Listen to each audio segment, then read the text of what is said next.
Here we go. Oh, we got 3 in here. What's happening? You can tell this is live. You can tell this is live because we're still getting things set up, but we don't want to be late. We're almost there. Oh, wow, there's 3. What's good, y'all? Can you hear me? Can you hear me? Do this if you can hear me. Can you hear me? Do this. Put the thumbs up if you can hear me. Good. You got 4 comments in here. Let's see. Hey, Mr. Rogers neighborhood, Brittany, put the thumbs Jerome, up here, Spotted Guardian. What's happening? Yes. Okay, good. I'm just making sure y'all can hear me. We about to go live on all these other platforms, but thanks for checking in, y'all. Do the Instagram, so I had to go live on Instagram. Hey, New Zealand, what's happening? But if y'all want to tune in, you can go to our live stream on our other platforms, or you could tune in here on Instagram. It's up to you. Look, so here's what's going on. We're just now getting everything set up, right? And we couldn't get things set up on Instagram because Instagram's behind the times on the tech. They're just selfish with their streaming. So in order not to leave out the Instagram fam, we're going to have our phone. So if you see us looking down and talking like Jordan was just doing, all that means is we're letting people know, come check us out on our YouTube, because I'm using StreamYard right now. I don't know if y'all are okay. Yeah, let's go. I'm using StreamYard. I'm not sure if y'all are familiar with it. So just be patient. I promise. We've got like 2 minutes left. I'm just going to log into the Youniversal Instagram, go live. Hate for people to miss out because Instagram and StreamYard don't talk. That's all. Yeah, they're estranged. Yeah, they're an estranged child. Yeah, head over to YouTube if you want. You can watch it let from them know. Here, but you can go over to YouTube and watch it. And I just dropped the post, so it should show you. It has the link in the post on my page where you could just go straight to it. They need to go to it because if they want to comment and interact, go to the YouTube. Comment and interact, or you want to come in and be a part of the conversation, you're going to have to go there. Because if not, you're just going to be staring at my ugly face this entire time. Yeah, you're going to get a weird angle up his nose. Like, as he's building, like, just what's going on up there? Yeah, you might see my brain. Hold on, man. I'm trying to come on. Are you kidding me? You got my wife fangirl mode. Wow. That's awesome. Peace. Peace and blessings. Yeah, if you want to tap in and be a part of the conversation, then come on over to the YouTube. Yeah. Like I said, go to the post, go to the link on the post. It's a vibe. Recent post, and we live over here. So, like Trent said, it's a vibe. So, come on over. Yeah, so I'm just gonna go ahead and try to keep this phone somewhere where I can tap in if I need to. All right. Oh, you live on Youniversal Theory? Yeah. Hold on. It's called. Bro, I'm clowning though. I just need 1 more second, y'all. I didn't call it test, son. I seen that earlier. I was like, what is he doing? Yeah, because that's me because I'm testing it. Yeah, I seen that. It said test. I was like, yeah, hold on. How do I? Look, this is how you know I'm not on social media. Because I am just sitting here straight. Here it is, title.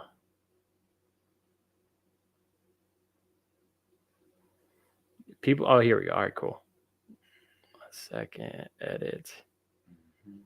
All right, hey, you know what? While y'all are waiting, if you got questions, let's just let the questions start rolling in on the comments. If you've got any questions about me or Jordan, about our lives, about what we talked about previous videos, let's just get those in the comments now, so that way we're not wasting time. I'm sorry, I'm almost there.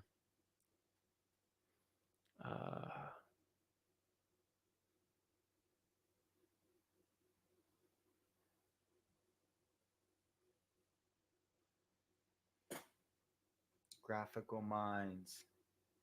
Graphical Minds. What's up? What up with it? What's good, everybody? What's good?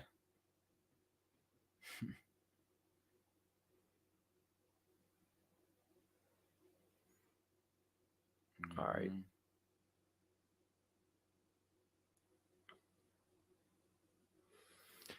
All right. Why don't you do social media? Peace and blessings. Oh, that's just not my thing. I was never on it. So before this channel, I I had a Facebook or whatever when I was younger, and then right about when Instagram started. So for me, it was just too much negativity. There wasn't a whole lot on there for me. Like my circle was my circle in person, and or if I had your phone number, I'm kind of old school like that. Jordan now, like now for work, obviously, right? We're doing everything that we can for to help learn to build the to promote the brand. So I'm on social media now, but Jordan handles a big chunk of that. I'm gonna call him Jordan. I know y'all call him Jen or Genesis. I call him Jordan. So because that's the homie, that's my brother. So I don't call him by his pseudonyms. Even if that was your real name, it's just Jordan, man. So yeah, it's nothing really against it, right? It's just I never really found peace on social media. That was never really where I found, I never left Facebook or Instagram more fulfilled than I came onto it. Now, I wasn't looking for something like this though. And that's, one of the reasons Jordan and I are building this platform. And so that kind of goes into, um, let's see, we had another question that was what inspired you guys to channel universally? Hold on.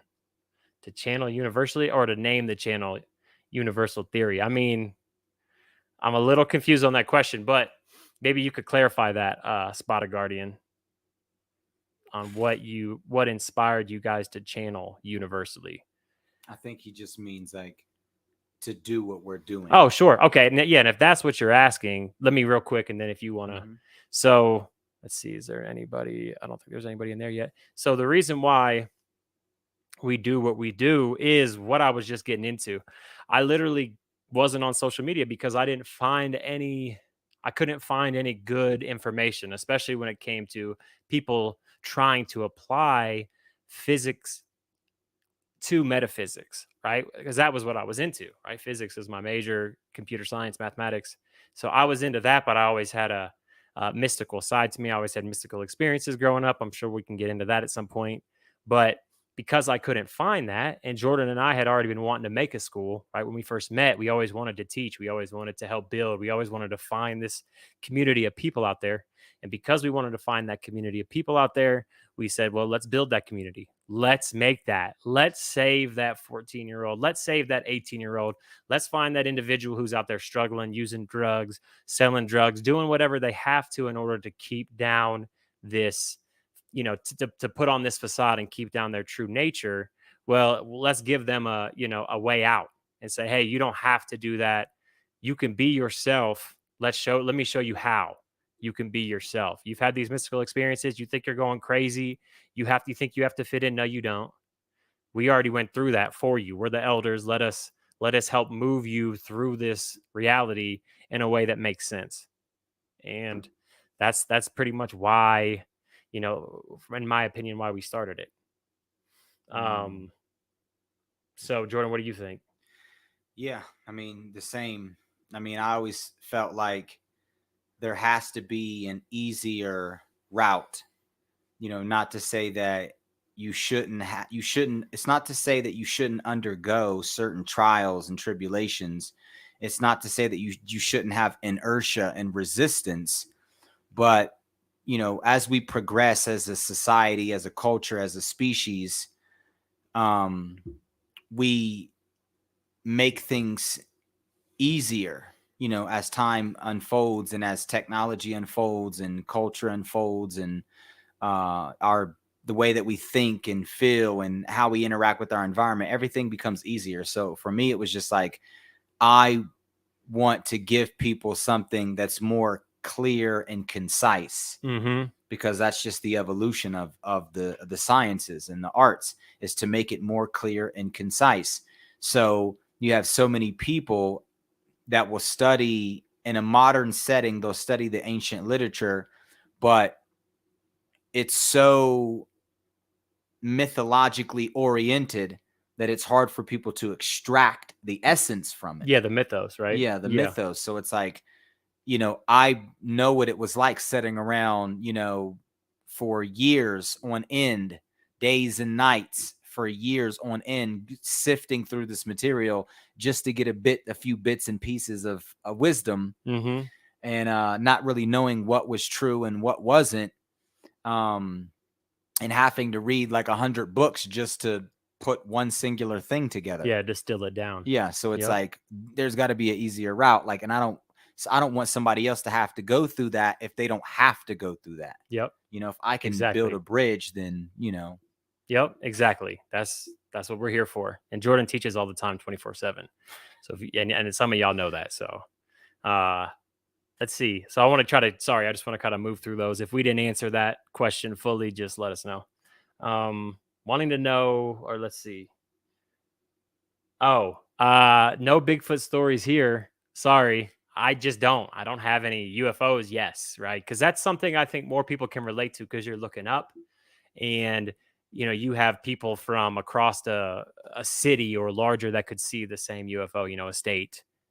So Bigfoot, that's an elusive creature. So I don't know. That would be a lot harder to have an encounter with Bigfoot than it is a UFO, right? And that Yeah. would be much more personal, Mhm. I think. Yes. So let's see. Just go through these. Social media is not necessary. Yes. And let's see. I still do not have social media. Oh, okay. Hey, what's up, Brittany? Yeah, that's a great point. It is over. It's having social media is overwhelming. Like you said, even without it, it's overwhelming, and it's not necessary because it's there for a dopamine drip. And hopefully you understand that it's there for the dopamine drip. That's why you're flicking, right? You're flicking for that next hit of dopamine, that next thing that makes your eyes light up. So we want people to be on these, right? You got to take advantage of these platforms now, right? To get your message out. And sadly, you got to pay these platforms really if you want your message to be shown to anybody other than your core fan base. That's why we rely so much on sharing. And that's why we push that so hard in the videos, because 5% of your fan base gets your post unless it gets a lot of likes and gets a lot of comments and gets a lot of attentions or gets a lot of shares. So people that are out there on these platforms searching for that dopamine hit, we just hope they find this place and they call it home. Let's see. I'll let you go on this one. Thank you. Thank you. I'll go ahead and just highlight this one. You're far too kind. We appreciate you. We got some dope emojis. Let's see, you guys. Yeah, oh yeah. You want to? What is it? You guys cover a huge range of things, right? Yes, we do. I mean, we cover anything from metaphysics and physics to anatomy, physiology, biology, chemistry, uh, science, philosophy, religion. Yeah, our system allows for it. Yeah, our system allows for it. I mean, the name is Youniversal Theory. Yeah. Yeah. So, you know what I mean? And it's you and I versing and the theory of, of the interaction between, living organisms, also what we call non-living organisms as well, because we don't really subscribe to anything being non-living, but yeah, it's you and I versing, and that's the theory of the universe within us all. So we cover, any and everything. Yeah. So if you got a comment about anything like the Bigfoot, right? That's fine. We'll talk about it if we know about it. There's no problem with that here. All right. Respect. We appreciate that. Some more dope emojis. Let's see. Okay. Here we go. Can you elaborate on your opinion on AI and should we embrace or be concerned about the development? Brittany, very nervous about tech. I don't think we need to be concerned. Two reasons. One is what's going to happen is going to happen, right? You could be concerned about it, or we can just deal with it as it happens. I do think things are going to change. It's kind of looking like before the Industrial Revolution and being like, should we be concerned about these big machines? And it's like, yeah, we should be. So we should be attentive to what's happening, and we should give more of our attention, right? Our intention and what we pay attention to is that's like your currency. So paying attention to AI and paying attention to what's happening in that space is important, but that's the road we're going down. I don't think it's negative. The media paints it to be negative and just through movies, right? Because it's a fun kind of scare tactic, but really it's going to help a lot of people. It's people that died of things certain surgeries are going to be almost obsolete with death during the surgery and Mm. those kind of things, right? The AI is going to help us thrive, I think, as a species and not really hinder us, just like the Industrial Revolution did with its own obstacles. Mm. So that's what I would say about the AI. Mm. Yeah, I mean, I think being unaware of the development of AI is concerning because you can get lost in the times. So, or you can get, like you can get left behind in the times, and then you're not equipped to deal with the technology. And then at that point, it's not working for you, it's working against you because a lot of jobs are going to require technology. I mean, just going to the grocery store is going to require technology. Uh, Cars are going to require even more technological awareness. I mean, people are going to have robots in their homes. People are going to have robot pets. People are going to have robot kids. Mm-hmm. People are going to have robot spouses. People are going to have robot houses. You know what I mean? And then with that, there's going to be like the threat of somebody taking advantage of that technology because you don't know much about it and using it against you. Like, let's say your house is all technological and it's like basic requirements now. Like everybody has to have, A, B, and C in their house, but then those things can be hacked. And then, here comes the salesman we talked about, and this guy's selling you the security, but there's 100,000 security salesmen and they all have different products, and then you have the snake oil guy coming around, the evolution of the snake oil guy, except for its technology. And you know what I mean, it's Mm-hmm. uh, there's so many different things that we're going to have to be aware of if we don't want to get left behind and we don't want to get taken advantage of by the tech.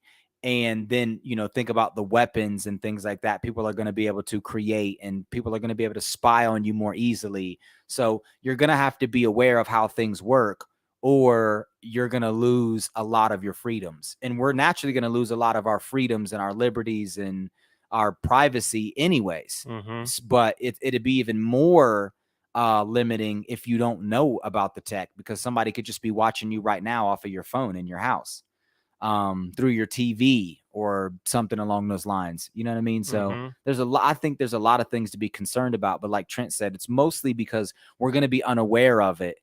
And if you're unaware of it, it'd be like you're unaware of fire and that it could burn you. Yep. It's like, yeah, it's concerning.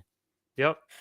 Yeah, exactly. And they're already listening on our phones. That's been really. I mean, there's if you look it up, there's chips in our phone that are charged off the phone battery, so after the phone dies, they can still listen through the phone. And there's already a lot of kind of uh, broaching of that privacy. Yeah. AI will make it worse. I'm all Mm-hmm. ears here. Cool. Awesome, bros. Thank you. Of course, thank you for showing up. We appreciate you showing up on a Saturday. We're going to try to do this on a weekday too. Let us know what weekday works best for you. It'll probably be around this time. But if there's a weekday that works best for y'all, maybe like we could put up a poll or something. But if you want to let us know, that'd be great as well. Let's see. You both search for solutions, proven spiritual. How do you decipher the unknown gray between you? That's a great question. We get there.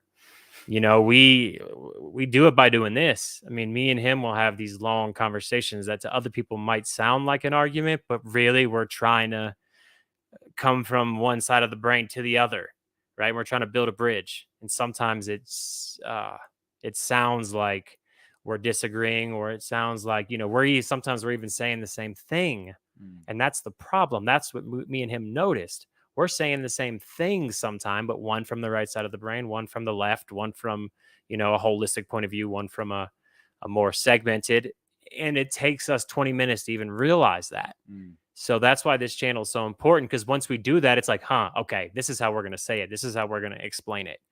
And we never really have a concept, at least not yet, that me and him haven't been able to reconcile with, academic thinking. Maybe we'll be like, okay, science isn't there yet. Of course, right? Sometimes that's how you reconcile it. Science isn't there yet. That's not what it means. It means this, it means that. But we end up 90% of the time, I would say. Yes.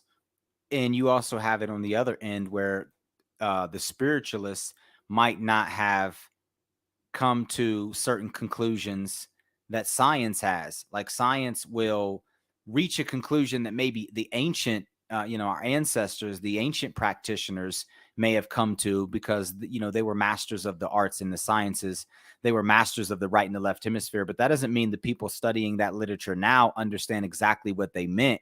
And a lot of it over time has become garbled to where now you have people with, philosophically diametrically opposed opinions, and it's not exactly what the ancients were saying. In fact, you might be saying the opposite of what they were saying, and that's just how you interpret it. So when science does come along and prove something that the ancients were saying, as spiritualists, we might disagree because we're just regurgitating what we've been taught. Yes. And it might not have been taught correctly. And we'll get into that, the dogmatic practices. But that's, I feel like what you're alluding to. Mm-hmm. These are great questions, though. I mean, keep them up. I don't mind doing this for a little bit longer. What's up, Vitaly? Let's see. Oh, wait, am I saying that right? Did I say that wrong again? Mm-mm. It's Vitaly, right? Mm-hmm. Yeah. Okay.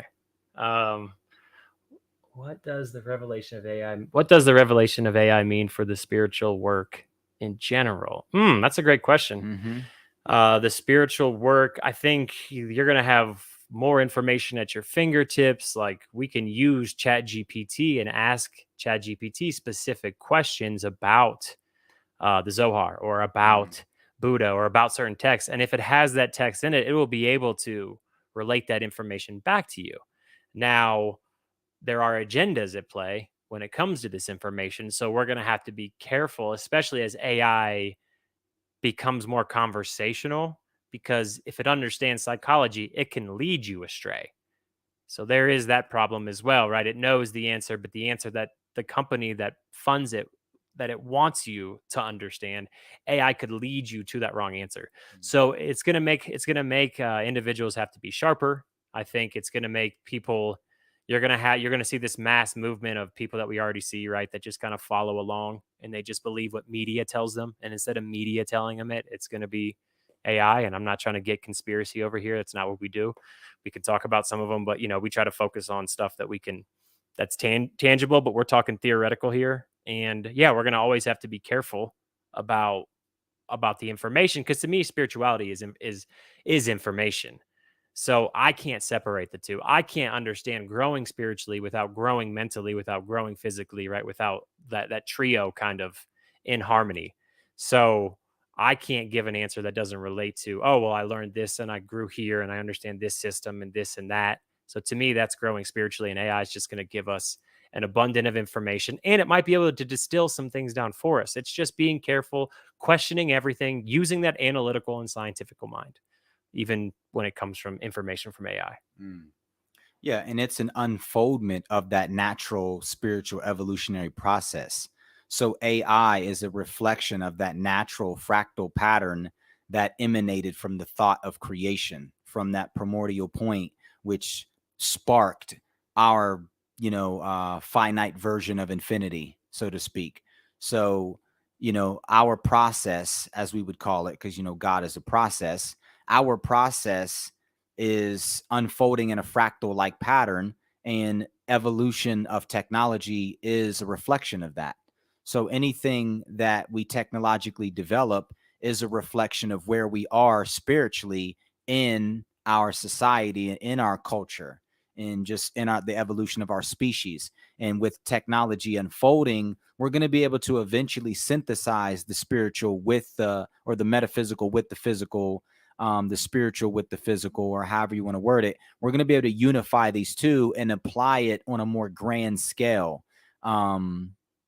Imagine, using Kabbalah, for example, using like certain mathematical algorithms hidden within Kabbalah to build spaceships, and to travel interstellarly, or to create nanobots that could precisely go in your body and remove certain debris and toxins and cancers, or manipulate your genome to extend your lifespan or something along those lines. You know what I mean? It's who like, knows what? yeah, exactly. Yeah. All right, cool. And just so y'all, okay, here we go. Oh wait, I think I might have, yeah, disequilibrium, and then just real quick before I read this comment, just so y'all know, today it might be a lot of this. That's fine. That's great. Comments, get to know each other. Next time we stream on whatever it's going to be, whatever day on the week, we already have a topic in mind. So if we get to it, we get to it. But I think getting to know each other on the first stream or whatever is fine. I'm 100% comfortable with this. But if the questions run out, we will just go on to the topic at hand. If not, that's how we'll start the next one, and we'll end with questions. Let's see. While searching for Bigfoot, have you ever been attacked by a bobcat? Hey, we were in prison, Madison, with a guy named Bobcat, and you do not want to get attacked by him. Yeah, Boy, he was like Bigfoot mixed with a bobcat. yeah, So, and he liked men and women, and that's maybe a story for another time. But no, personally, never attacked by a bobcat or that bobcat. yes. um, you're a day behind us. Okay. Oh, cool. Okay. Sunday here. That's cool for you. That's good to know. Still on the weekend. Let's see. Oh, here we go. Here's a question for you. You want to start this one out? Do you guys believe in Reiki? Yes. I wouldn't say I believe. I would say that I know. I know Reiki is a thing. I guess it just depends on what you mean by Reiki, though. Like, do we have bioelectrical fields? Do we have electromagnetic fields that are produced by our brain and our body? Can we interact with other aspects of physics? I would say yes, because we're comprised of those fields and those particles. But I would say that it's not as easily understood as people would like to think. It's, sometimes you can do something without truly comprehending it. Like you might be able to communicate telepathically and not really understand, like, scientifically what telepathy is. You might be able to transfer energy from your body to another person's body, and you might be able to amplify those natural immunal responses, and enhance the systemics of that person's biology. But that doesn't mean necessarily that we know exactly what's going on. Do we know to some degree? Yes, because to some degree we know a little bit about the body. And sometimes I think people feel like we know a lot more than we actually do, but we don't. We know, like, 1%. Really, it's like very little. And we think that we know more about it. And so you'll have a lot of people in those practices. I'm a Reiki practitioner. So have I healed from a distance, remote healing? Yes, I have. I have people that will validate it, but once again, all I'm doing is being a conduit for this divine impulse. So I'm just a vessel. I'm not bragging. But do I have what they call the healing ability? Yes. But at the same time, do I feel like I exactly know what's going on? No, I don't. I feel like I might have a better grasp on it than some people, because that's what I've dedicated my life to. But, me and Trent have talked about this before. A lot of people would just go and they'll just, take a leap of faith, and they'll misapply something, and they'll say, oh, Reiki, that's quantum healing. And it's like, maybe it is quantum healing. But we need to know how that works. If we're going to build a working system, we can't just slap a bunch of titles on stuff and then say, hey, this is exactly what this is, and it not be that, and then it get disproven later. It's like, well, why don't we just be more cautious in the now when we're thinking about these things and we're discussing these topics, because that way we'll get taken even more serious. It doesn't mean stop practicing. It just means start digging deeper when it comes to intellectualizing these things. It's one thing to apply it and it be effective. It's another thing to discuss the effectiveness of it and how it applies on a scientific scale. Exactly, the scientific scale, right? Imagine a Reiki healer who knows quantum physics, quantum field theory, and quantum electrodynamics, which is the photons being absorbed by the electrons, and or essentially how those two types of particles, the bosons and the fermions, interact. And imagine that person being, and that's what we're trying to build, right? That person being able to take that information and apply it when they're applying the information that they understand about Reiki healing. I mean, there's plenty of research on the body and the electric field that we have. We have fields outside of our bodies that emanate, and I think Jordan did a really good job covering that. But it's not really believing. It's just what Jordan said. I'll just say that. Since we can get on to this next one, I'll start with this one. Quantum physics tells me about quantum physics. I mean, essentially, yeah, quantum physics tells you about a lot. Quantum physics tells you about quantum physics. Am I reading that right? Quantum physics tell me about quantum physics. Oh, sorry. Thank you. Yeah, I didn't read that right. Well, I mean, we have a lot of videos on this. I don't know if right now is the best time just to go through quantum physics, but I will say this, the further I got in school and the further I understood about quantum physics, the less it made sense. So the more my brain had to understand paradoxical logic, counterintuitive logic, the more my brain had to be trained to think about things outside the scope of ordinary life. So thinking about things, extremely small, and understanding that even on the macro, we all are waves, right? We all vibrate. But then when you get down to just on the subatomic level, now those waves are not local, right? It's waving through space. There's nothing solid about it. And then understanding how do I understand that system? That system is outside. It's a part of me, and I talked about this as well. But when we're using our senses to try to understand something, we're trying to build a bridge between something that's familiar to something that's foreign. And quantum physics is something that's foreign to us on a macro level, even though we're comprised of these particles. So it's important to think about quantum physics tells me some amazing things that I can use the principle of correspondence to bring back to the macro, but not everything is going to apply. And that's why I feel like it's so important that I do talk about it, is people will take concepts and then apply something that is it might be similar, and then they'll take the name that the scientists gave it and slap it on something that's spiritual, and like quantum entanglement. So understanding these systems is important, because then you can correspond to something that's happening on the macro. And then understanding, quantum electrodynamics, like I was saying, that's when the bosons interact with the fermions, and a boson's a photon, or it's a mediator, and how it interacts with the fermion, which is a particle. It's a charge, it has a charge associated with it. And then you've got quantum chromodynamics, which is the different colors of the quarks. And there's all these different sub branches of different quantum physics. And you're going to get different answers from different people. My dad professors tell me different things. One cool thing, it's not necessarily quantum, and I've mentioned it before, but this is something that doesn't really leave my mind, that when I move, I disconnect from the reality of somebody who's stationary. Maybe not the reality, but I disconnect from their point of view, from their reference frame. And now my time moves differently because I'm moving. It's at a very, very, very small amount, right? That my time is changing. But anything in motion relative to a stationary frame of reference, it has a different space-time continuum. So that's something that, whenever I'm seeing things move in, and it just kind of, something that daily kind of blows my mind. So is there anything you want to talk about? Well, applying the principles can help us to ground some of these ideas, because at the end of the day, it's not like we absolutely know everything about quantum physics, or even anything about quantum physics.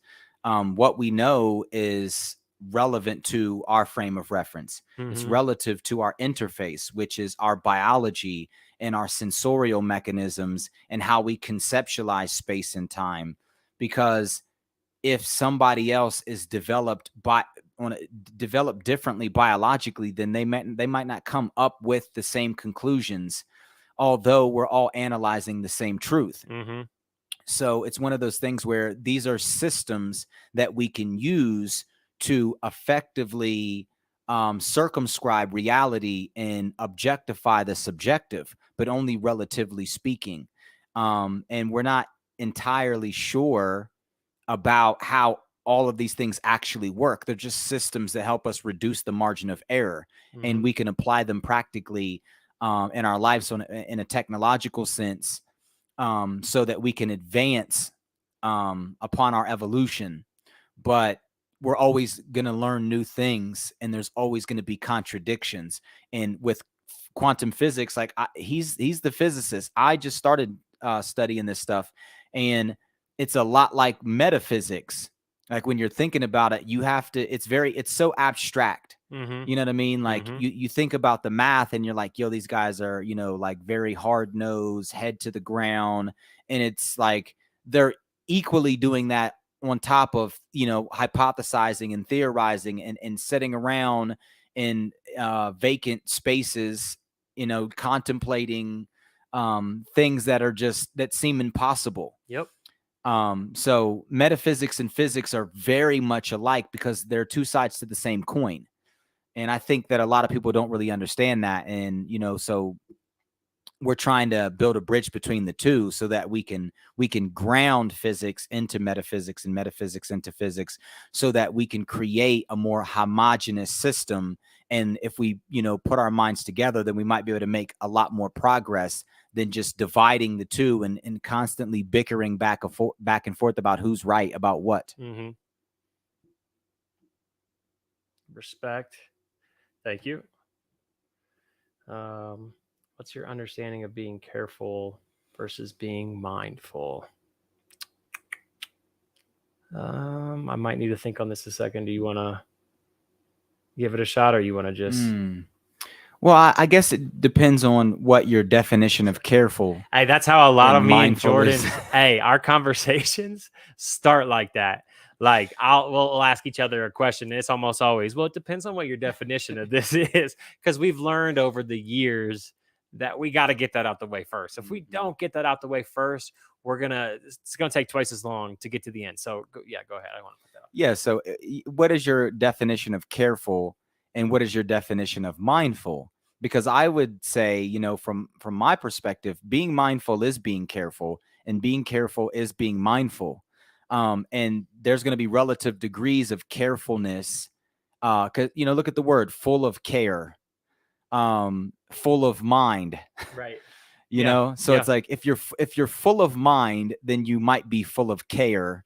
If your mind is careful, if being mindful is careful. That's why I said it depends on what your definition of that is, really. You might want to clarify that so we can get to the root of it. Yeah. I mean, real quick, I'll just say for being careful, if that means not venturing out because you're like afraid, then I would say that's when mindfulness should kick in. And it's like, I can go further as long as I'm being mindful of my surroundings. And you could maybe, to me, if you want to look at careful as a more extreme version of mindful, then that's one way. But yeah, I think we need the definitions first. Yeah. Big Hero 6, not quite sure what that's in reference to, but awesome. Laugh out loud. I'll skip those ones. You mean OG Bobcat? Yes. You don't know who OG Bob. Wait, hold on. He doesn't know. No. Oh, okay. He's just laughing. Okay. Oh, that's that what I said. That's great. Yes, you can. Yes, we can. Yes. Thank you. All doctors that are living are all still practicing. Yes. Meaning that there's still, like, anybody that's in any field is still practicing because those fields are always evolving. Oh, sure. So it doesn't matter what field you're in. You could be in the field of stupidity and you're just never going to stop. You're going to keep practicing that just as well as anything else because there's no ultimate form of anything in the realm of relativity. And relativity meaning process. If it's subject to process, there's no end to it. So it could be anything. Yeah. And I talked about AI earlier with them taking over surgeries or whatnot, but that's going to be, I mean, doctors would either still be there ready on standby in case there's some sort of malfunction or, I don't think you'll ever remove the practice. And Jordan made a great point that once you start on something, like when you start on your path, are you ever not on it? Were you ever not on it? Is this what you've always been doing? So that's a little bit of a deeper question that we can get into, but I'm not a native of New Zealand. Hold on. Maori, and our culture is very spiritual. Awesome. Native plants being medicinal and stuff, a lot like American natives. It's amazing how much we align. Yeah.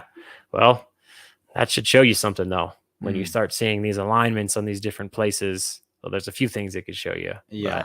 But Yeah, there's a lot of things that could be indicative of. yeah. We talked about this earlier. Like let's say it's it's migration of certain techniques. How did it migrate? Is it in the ethers, so to speak? Were they planted there? Did they actually migrate through a linear process? Is it something that's just naturally innate in our genetics, in our biology? And then the byproduct of that is our psychology. So like, it's like it's like give two people on the opposite ends of the planet the same system, and they're bound to come to a lot of the same conclusions, Exactly. whether they're in a vacuum or not. Yeah, we're gonna try things. We're all humans, so we're gonna try a plant, rub it on us. We're gonna come to different conclusions because we're curious. We're curious people. But yeah, and that's awesome. That I hope that you don't associate too much with that identity of being from a native to New Zealand. That's awesome. I'm not trying to be pedantic or whatever. I'm not trying to be condescending, but it is awesome. You should be you should have some sort of awareness of where you're from, but it's always important to remember this is just the experience. This is just the vessel. We're all, don't identify with that too much, because then that's almost like having a dogmatic practice, right? Your ego or your self identity can block you from being able to receive the lessons that along your path because you're stuck in that system. And that'll be a great analogy, I think, for later if we get to the topic at hand. Let's see. There's plenty of research on key modern medicine is Chi. Oh yeah, chi. Sorry, yeah, that's right. It's finally admitting its existence. Yes. Oh, yeah. Well, sure. I mean, it is, but are they calling it bioelectricity, or are they like?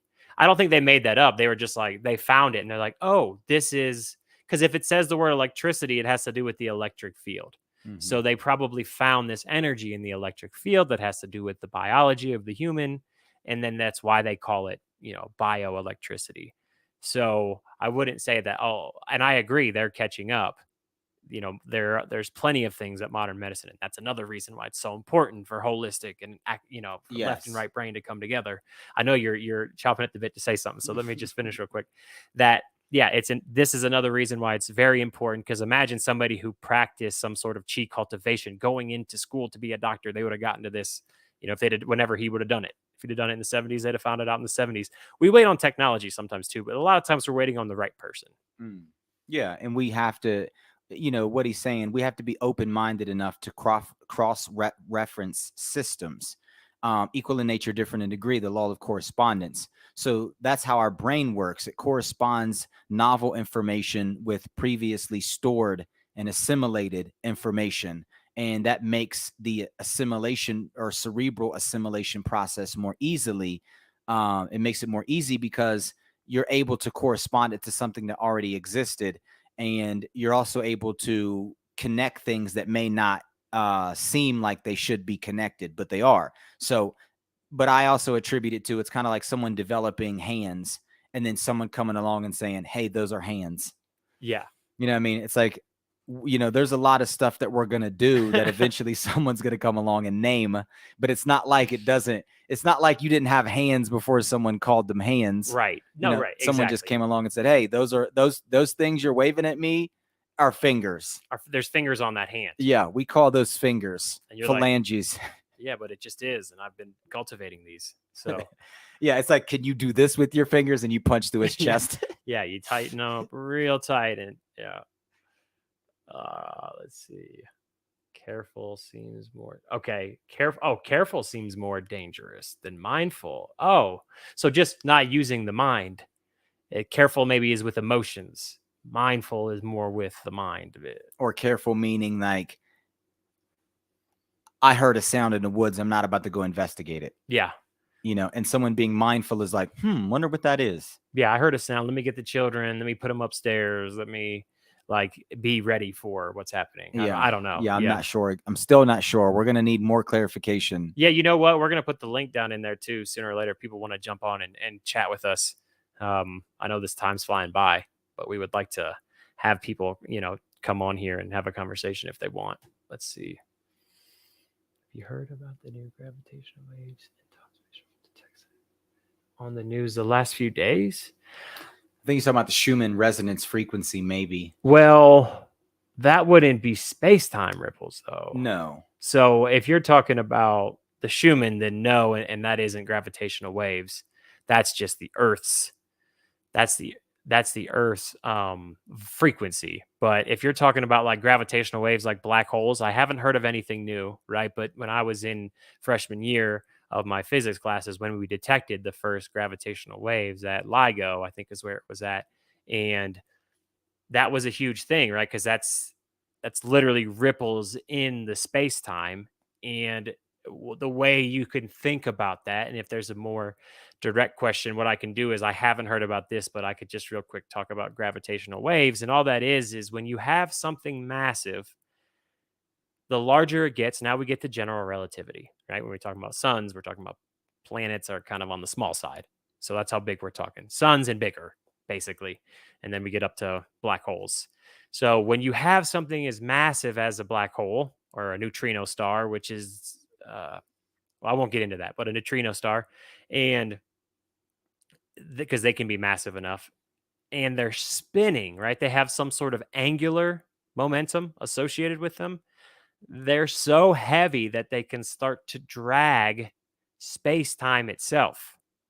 So when you have huge objects moving at fast speeds, it's like a whole nother, it's called general relativity because generally it's a quadrant, right? You have very small moving very fast, and that's quantum mechanics. You have small moving slow, and that's just physics. You have large moving slow, and that's general relativity. Then you have large moving fast, and that's technically general relativity, but it's kind of a mix between the two. And yeah, so space-time itself, and I know it's hard, but the fabric of space-time itself is rippling as it passes through, and you have these detectors that can pick it up because scientists are smart and they found a way with lasers kind of bouncing back and forth that if this laser takes a different amount of time to take this same path, we know something happened to the space-time. It's the only way that it could have been interrupted. So if you have a more direct question about that, because I didn't catch it. So if there was a question about what happened with the gravitational waves, I can touch on that. Is there anything you wanted to? Okay. The mini. Is that in? Oh yeah, that's how they heal in Big Hero 6, huh? There's the mini nanobots that go in and okay. Thank you for letting us know what that reference was about. Cool. Blessings. This is true 100. Thank you.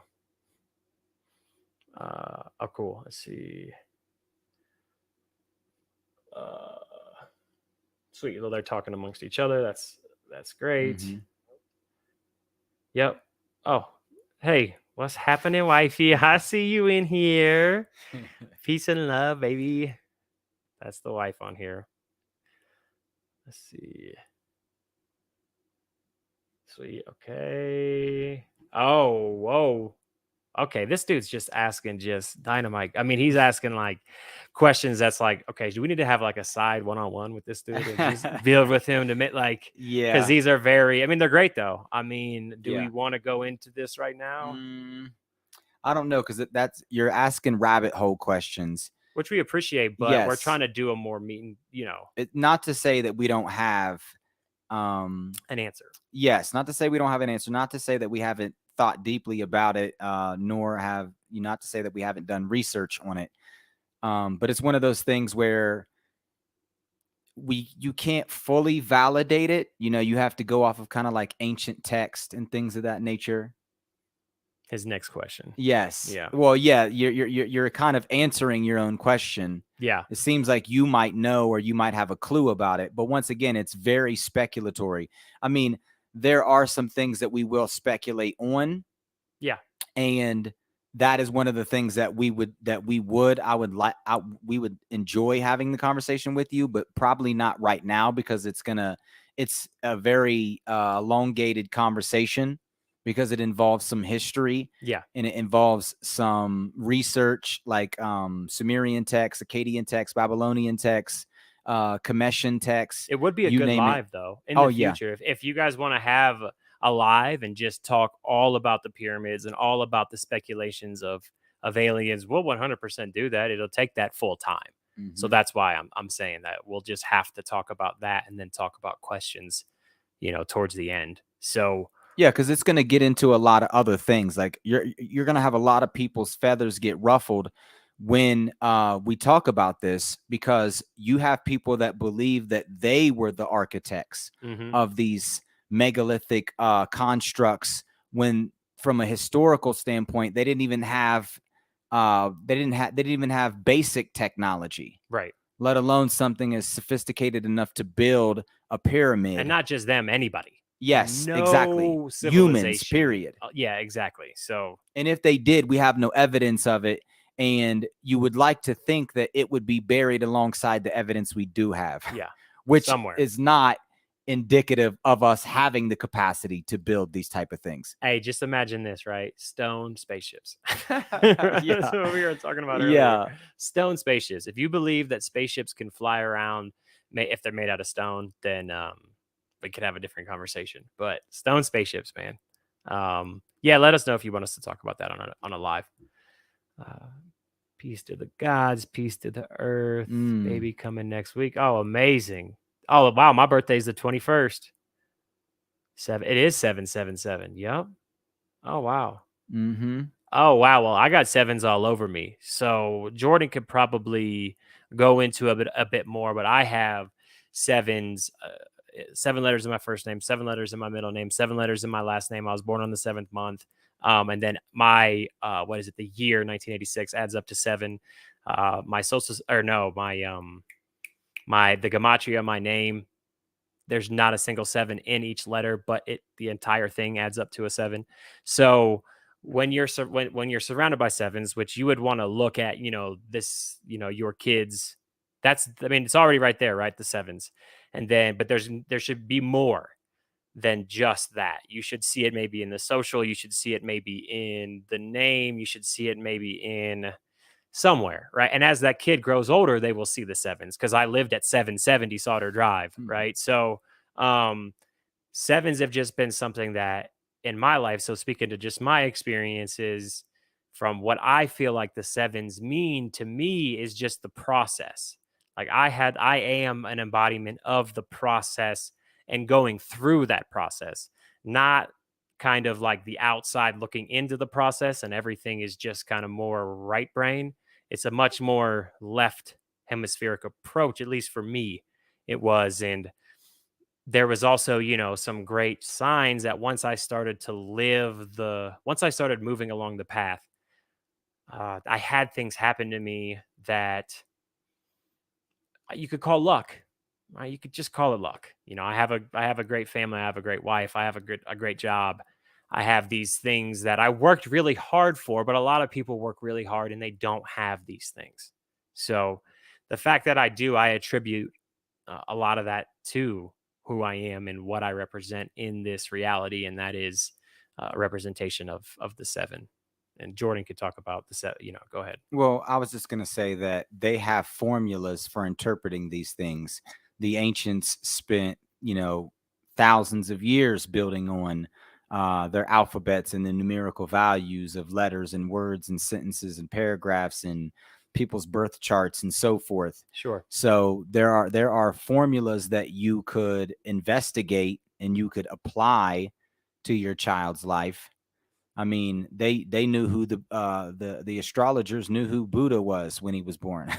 Yep. I mean, his dad was debating them about it, like, I don't want him to be that type of king. Is you know what I mean? Like, and I'm sure there was numerology involved, because everything has a numerical value. That's one of the ways that we interpret our reality is through numbers, and numbers are symbols, and symbols are symbolic or representative of the higher realities that are impressed upon our existence here in the physical world and in every world.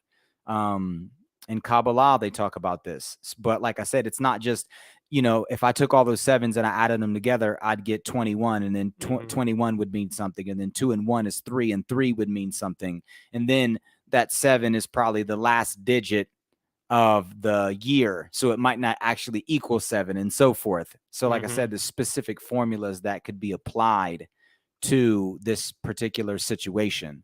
Yeah. Yeah, it isn't just as, oh, there's sevens, here's the answer, right? There, I mean, it is, but there's a lot that goes into it. Yeah. Yeah. Yeah, and it doesn't mean that those situations are not going to play out in that individual's life either. Right. Sometimes that's just how it plays out. Like you might be Islamic and you got 7 wives and you got 7 cows in 7 days, and on the 7th month you got 7 buckets of water. Yeah. You know what I mean? Brought to your 7 times. You got shot 7 times in the 7th year. You know what I mean? Yeah. It's like, no, not that your kid's gonna get shot. Sorry, I shouldn't have went morbid on that. I'm a little awkward. Okay. Yeah. Okay. Black holes. Yep. Ripples in space time. I saw it on the news this morning and didn't understand it. Okay. Hopefully I clarified that a bit. It's essentially very, very large objects spinning in space. And because they are so massive, they have like when, they don't want to move, right? Then once they get that inertia, it's almost like you could imagine it's like when you spin your finger on some fabric, the harder you push, the more it wants to move with your finger. That's what's happening when energy exists within space-time at those large quantities. There's like a adhesiveness to it.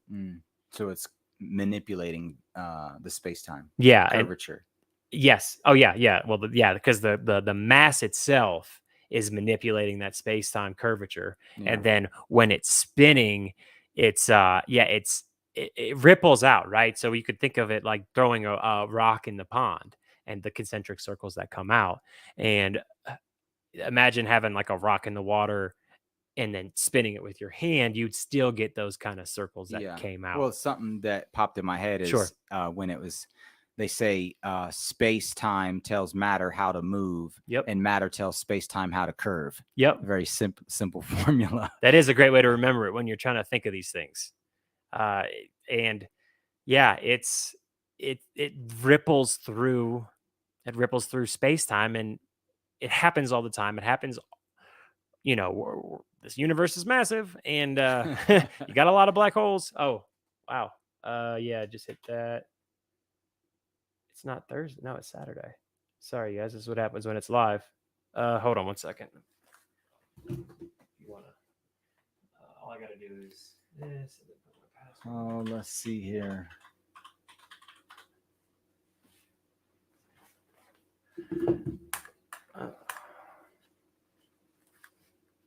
Yeah, so imagine space-time just as water. I think I've given that analogy before too. And if it's hard to wrap your mind around there's our guy. Okay, is. Wisdom Radio. Oh, he's in here. All right. Salute. Oh, is he up next? Oh, yep, he sure is. Yeah, so Jerome, if there's anything else with that, you can always hit me up, man. Or, just think of, I think we could do a video on that. That's not a bad idea because we haven't covered gravitational waves. We haven't even talked about gravitational waves. So I think that would be a great 10-minute episode to talk about gravitational waves. So we'll do that, but you can always reach out, man. All right, Wisdom. Oh yeah. Thanks, man. Thank you. Yeah. We're having a blast. This is great. We haven't even got to the topic at hand because we let the questions over consume us. We want to get to know everybody. And as you know, MD, we've talked a few times. We're going to actually be on this guy's, check this guy's YouTube out. It's Wisdom Radio. He's rebranding, I think, to like a zombie type. He didn't tell me the exact name. I don't think if he did, I'm sorry, man. But we're going to do a co-stream about music and about hip hop without getting too much into it. So check that out if you're at all interested in music, or if music is brainwashing, and if any music is good for you and these kind of things. We're gonna do that soon. So thank you for showing up, Wisdom MD. We appreciate you. I always call him Wisdom too, but he's MD is the guy. All right. Okay. Awesome. Y'all are communicating. That's amazing. Okay. What? It's like, dude, what's the topic? All right. Like, no, yeah. What is the topic? So we were going to talk about a few things. The Emerald tablets. We promised Jay Smoke, who's who is a part of the community, asked if we'd talk about the Emerald tablets. So we're going to touch on that. We are probably just going to do a full video on the Emerald tablets because there is a lot of information in there. It's hard to just, cover that in a stream. And then we wanted to also talk about science and philosophy and why they should be one, was kind of the overarching topic. Why are we doing what we're doing? And we got a few of those questions, but we were going to elaborate that on a bit further. So if we get to that and you want to stick around for that, then do that. If not, we'll cover it in a live, where it's not like we're not going to do it. But I wasn't sure what to expect. And, this response with these questions is amazing. So thank you. So I'd rather just vibe with everybody today and then force the subject next time. We weren't ready. It's my fault. I wasn't ready. I'm like, start asking questions, and then here we are an hour later. So, oh, nice. So that's why, yeah. Yeah, you should do some. I'm not sure. Everybody should know the information of their. Oh wait, your birthday. Oh, so your birthday. That's what it is. It's the day after. Oh, nice, and it's for a couple of days before mine. Got a lot of Julys in here. Leo's yeah. Oh wait, hold on. Cancers. Yeah, because Leo's the next month. I'm on the cusp. A lot of emotional people in here. My brother is 6'6". Oh wow.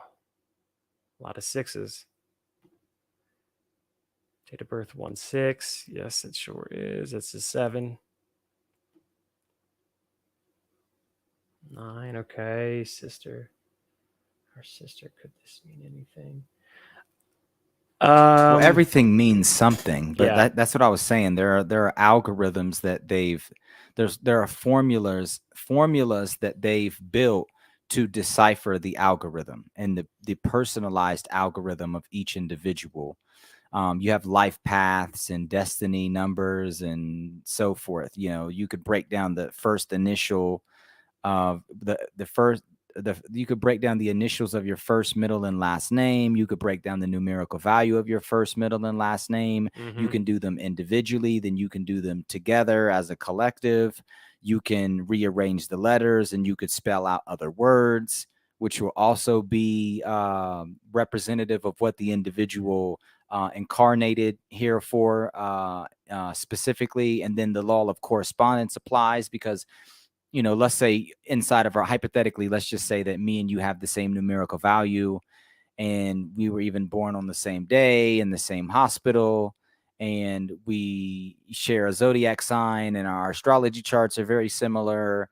And, let's say our parents were genetic twins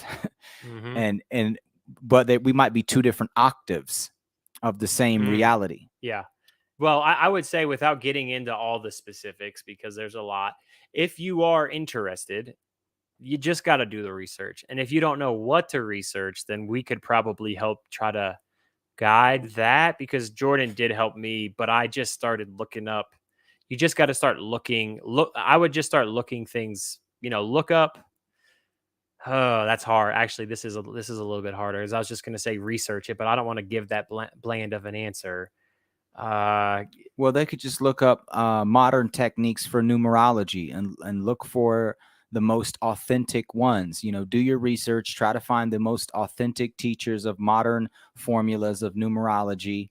And you could even apply it to different languages as well. You could be like, okay, well, what does my name mean in this language? Yes, definitely, I would say. Yeah. So it's like there's so many different ways of doing it. Yeah. You could look up the letters of your name and be like, well, what does this letter, where did this letter come from? And what does this letter mean? What is it symbolic to? Because there's so many different ways of interpreting that stuff. Like I said, and like he said, you just got to do the research, but to narrow it down, just look up, modern formulas of numerology and look up the most sophisticated forms. Yeah. And try to apply it and see if it applies. Yeah. And if you have any questions about if it's legit or not, you reach out to the community, reach out to us. I'll look over something. Jordan would probably be the better contact for that. But, one of us could look over it. We just need to see the comment or know that you're asking us for help. And if we know that you're asking for help, we'll do everything we can to help you out. Yeah. Yeah. What's up, Jesse? Nice to meet you too. Thanks for joining the live. We appreciate your support and you being in here on a Saturday. Let me say this again. If you guys know of a specific day, like a weekday, if it just doesn't matter, any weekday would work better, or if Saturday works out, we just know like family obligations and sometimes Saturdays like your night off, and you'd rather have something like this that's chill when you got to work the next morning, you're already in, and you want to vibe on a weekday. We're going to try to get on a weekday. So we'll just pick one if and see how that turns out if we don't get a lot of answers. But nice to meet you too, Jesse. Alchemy, let's do it. Yeah, I mean, that alchemy. Hey, this dude. Now he's getting into alchemy. He's just like he's just ready for it. Yeah. And I appreciate the you're excited about it. It seems like it seems like you're ready for this information. Just it's a marathon. It's not a sprint. And yeah, that's all I'm going to say about, unless you have a specific question about alchemy and what it maybe means or whatever. Yeah, there. Oh, is that? Oh, this is Spot of Guardian. Let's see. Emerald tablets are associated the heart chakra. I would say that, once again, it's like me saying the universe is associated with my toenails. You know what I mean? It's like everything applies to everything. And there's too many people out here just making stuff up. You know what I mean? Like somebody read the tablets and it resonated with their heart chakra, and it was like, oh, this applies to my heart chakra. It's like for one, the Emerald Tablets is talking about immortality. It's talking about the transmutation of base metals, which is the undeveloped or the inverted soul, into refined metals, gold, which is the perfected soul, which is adhesion with the creator, with the thought of creation. And it's talking about this process, and they're literally going through the different levels of this process from the descent to the ascent. So it couldn't just be one chakra. Right. You see what I'm saying? Of course. So, but once again, this is why we do this, because there's so many people out there that have a podcast, that have a TikTok or have an Instagram, and they haven't really thought about it. They would have agreed, right? Yes. Like, of course it is. And then here's one generic reason why. Yes, exactly. And they'd be like, because when I read it, I felt it in my heart. Yeah. And I'd be like, well, I felt it in my genitals. What's up? I felt it in my root chakra. So, yeah. You know what I mean? Like, no, we're not trying to be, look, we're just having fun. We're not trying to be rude, but it's true. We're not trying to be rude, but we're also very matter of fact when we say things. So it is understanding that there are things that correspond more to others, but everything does kind of correspond to everything, because that's why it's a principle. Yes. Equal in nature, different in degree. So you can apply one thing to all things. And like he said, it might appear, and it might even actually in reality apply more specifically to certain things. But at the end of the day, equal in nature. By nature, it applies to everything, but the degree upon which it applies to a certain thing is relative to whatever that specific thing is. But if you were asking my opinion whether or not the Emerald Tablets apply to the heart chakra, I would say, well, what do you mean by heart chakra? Are you referring to the heart as in like the elevated soul, and the heart is a symbol for that soul? Or are you literally referring to your heart muscles and your heart neurons, or your heart brain, your cardioplexus? Yeah. Let's see. Thank you, brothers. That's amazing. I have a blessed life, I must say. I can't read on that little. Blessed life, I must say, as have my siblings. Life is good, so good. Hey, keeping that attitude, you're going to make it really far. Life is good, right? You can always look at the glass half empty. It's important to just look at your blessings around you and say life is good, because for no matter what you're going through, somebody's going through something worse and somebody has it easier. And depending on what you're going through, it may be hard for you, but someone else it would be easy for. So understanding, and that's why relativity is important. You learn about that in physics, but then you can apply it to yourself and start to think about relative empathy. And yeah, that's just a great attitude to have. Life is good. I agree 100%. July birthdays in the house. Yeah, let's take a second to represent. Let's have a moment of respect for the July birthdays in the house, because right now I am associating my ego with my July birthday. Modern form. Yeah. Yep. Just check that and reach out if you have questions. I know you did on the live, but the live isn't necessarily the place where we could just say, okay, let's stop and dive in on one of your family members' numerology or astrology. So that would be more of something we could talk about in comments or something. Gotcha. I figured with it starting out with a label like emerald green. Yeah. Yeah, the color probably has it, there's I'm sure there's a symbolic nature to that and why they called it that. Let's see. Can you turn lead to gold? Are you talking in with science? Are you saying can we turn lead to gold with science? Theoretically, yes. Every element on the periodic table is just separated by. Now, I don't want to get too far into the logistics of it, but right, you can have one like lead could have, I can't remember what it is. It's atomic number, but it can have a different amount of electrons. But when you get down to the protons and neutrons, that's what determines what we have, right? The sun turns hydrogen into helium. So all it would take is the sun, and I don't know, I can't remember where lead and gold is. Is gold heavier than lead? Do you know off the top of your head? I don't know. I think so, but I see what you're getting at. So Yeah. Theoretically, yes, if we rearrange these particles, yeah, we could make gold. It's probably going to be more expensive. Well, it's not even that. It's just like the sun, our huge sun, takes hydrogen, the lightest, and turns it into helium, the second lightest. Yes. So we would need like a sun 1,000 times more massive that is comprised of lead, and it would need to line up. And you could, sorry, I didn't mean to interrupt. Well, yeah, I'm just saying, even if you could do it in a laboratory setting, and I think I read something about this years ago where there was a scientist attempting to do this, and they were saying, yeah, theoretically this is possible, but it's going to cost us more to make one atom of gold than it would be for me to just go break into a underground bunker and take some from someone. Yes, 100%. It comes down to, does it even make sense? Yes. Does it make sense to make it? Is it, like it's going to be more calorically taxing and more expensive? It's probably going to break our bank trying to make gold when we could just go dig some up somewhere. Yeah. Yep. Exactly. So yes, we can. Theoretically, is it practical? I mean, even experimentally, I'd have to know because, sorry, I don't have the atomic numbers in my head for gold and lead. Well, not to say that we're not going to be able to do that in the future either. Yeah. Well, yeah. And it's just like, well, you start splitting atoms.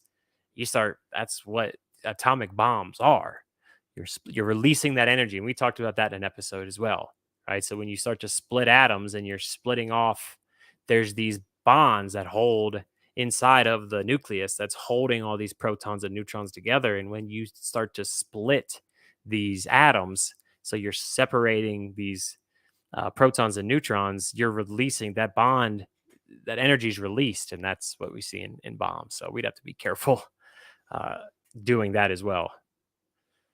So my firstborn, nice. Yeah, more July love. But where's the February love at? Is there any February love in here? I just feel a bunch of July love, bro. I don't know. Yeah, look, another one. All right, cool. Respect to July. Yes. All right. So we're, I don't know if we're caught up on the comments. Thank you for everybody showing up here. I don't know if it makes sense to go into a topic an hour and 15 minutes in. I don't think so.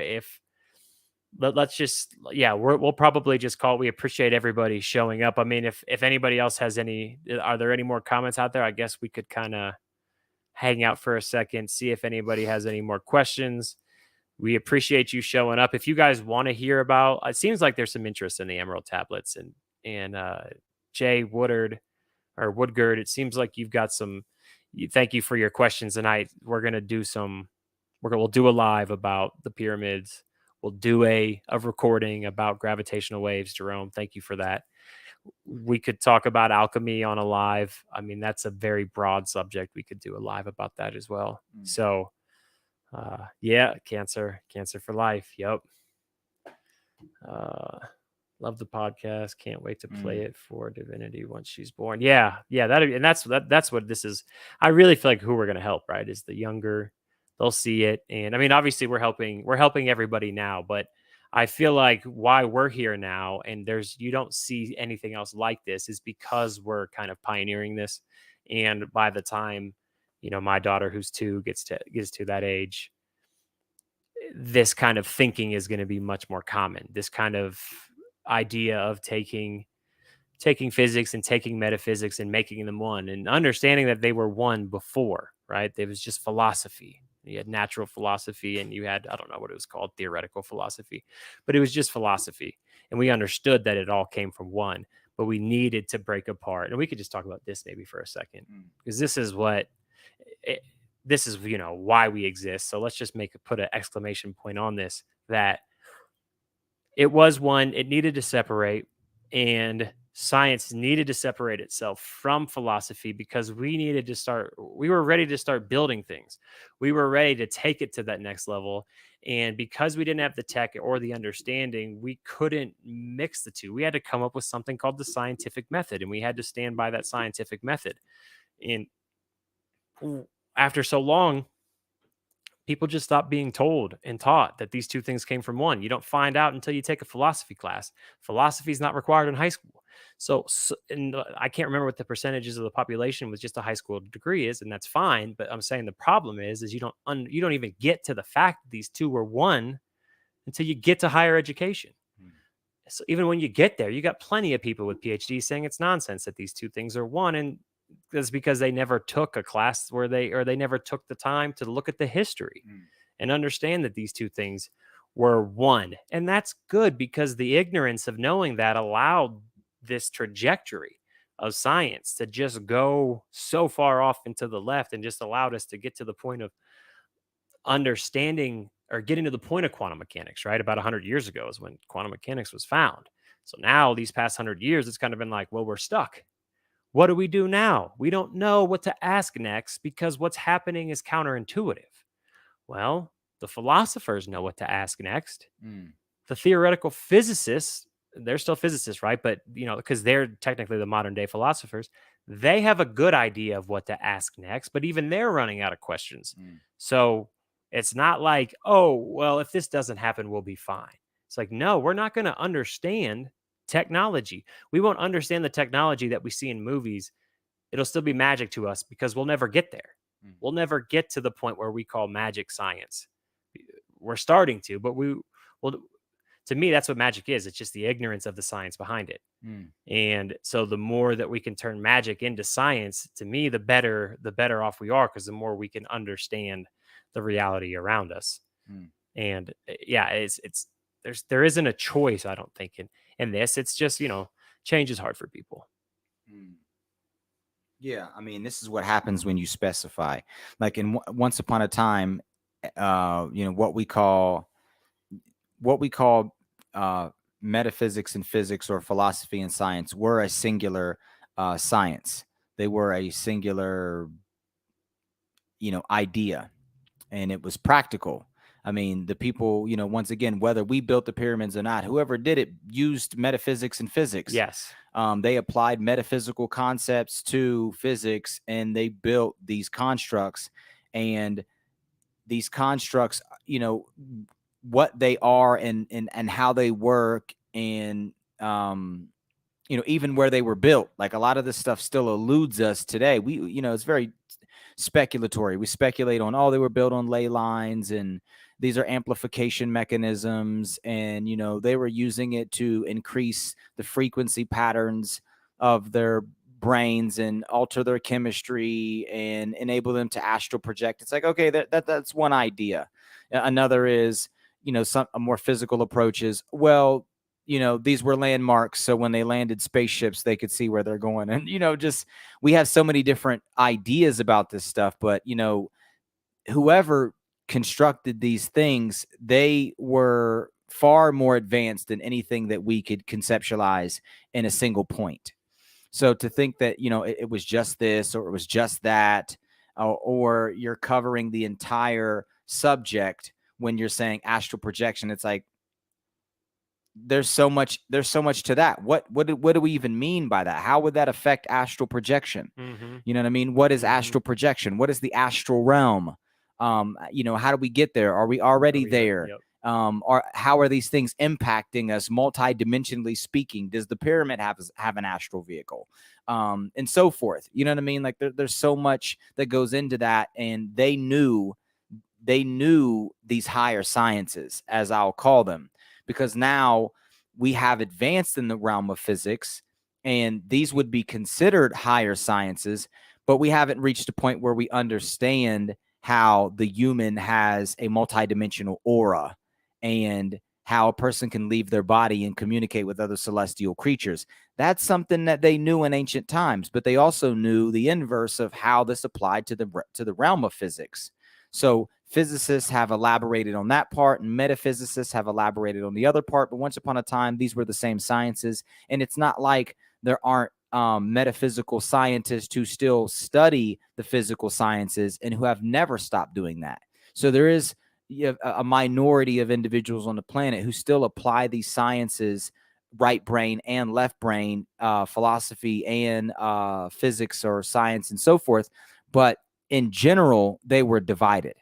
And that was because you had people that, you know, wanted to be superior in one realm or another, and they would ostracize other people for thinking deeply about the you know, opposing things like science. It's like, oh, if you knew science once upon a time and religion was dominant, you're probably called a witch or a warlock or a demon, or you know, maybe they just wanted to suppress it because they didn't want other people to know about it, or maybe they were just afraid of it. It's like, you know, the first person who had fire, I'm sure people were afraid of that guy. Mm-hmm. And they're like, oh my God, he has fire. What is this stuff? You know what I mean? Like, it's from hell, or we didn't even have the concept of hell. Yeah, like whatever. But you know what I mean? So it's like people had these fears and these irrational approaches and illogical perspectives of things that they didn't comprehend. And there had to be, you know, a divergence.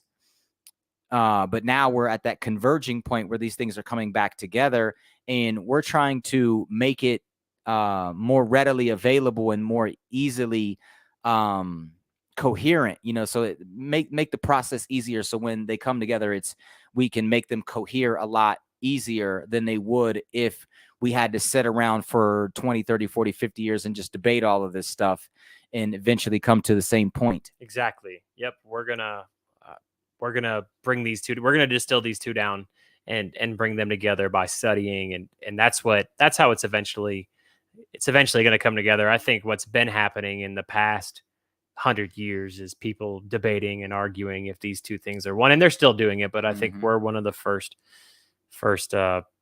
podcasts that I've seen that actually are doing their best to reconcile these two things. Oh, thanks, Jerome.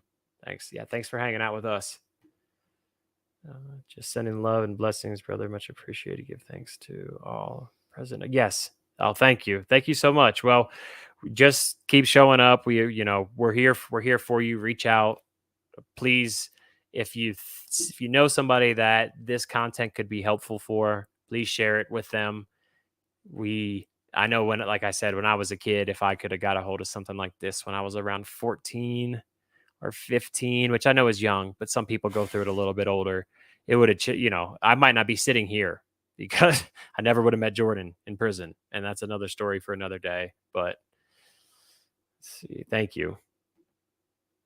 Science separates from spirituality for the same reason understanding separates from wisdom. Well, we could talk about Vitaly. That's why I'm like, okay, that creation and creator. It's like, well, yeah, I mean, we've had this conversation. Hey, Vitaly, we wanted to have you on here, man. I really wish I sent you the link to. We were just gonna let you. I mean, maybe you're doing something, but if you haven't seen, we did a video with this gentleman whose comment is highlighted, and it was when we were still doing it was still the long format, right? Because it was an interview and we needed to do a part 2. So the part 2 would probably be live, Vitaly, if you don't mind, and then we could talk about what we want to talk about, let people comment in, and I think it'd be a better way than talking at people. So we've actually been reaching out to people that we want to talk to and have interviews with and asking them if they're okay with the live format. So, but I agree. I agree in the concept of what you're saying for sure. Do you think the pulsing gravity waves are no? I mean, it sounds good. It sounds poetic. So sorry I didn't read it. Do you think the pulsing gravity waves are new souls coming in and out of universe, giving birth to new life?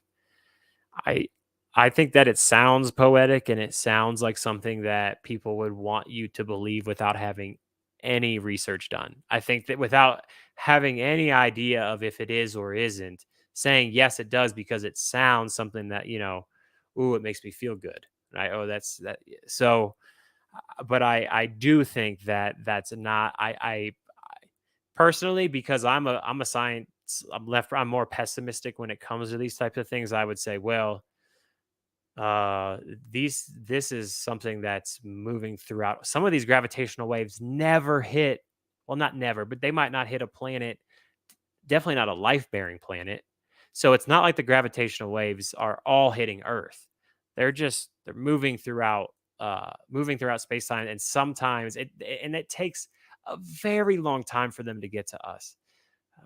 We don't even, I forget the length. It's a very long time for a lot of these. Otherwise, we'd be affected by these black holes. So I think that the more you think about it, the less you would think that it was moving through, the space-time fabric itself. But it is energy, right? So, but this isn't energy. This is the bending of what energy is in.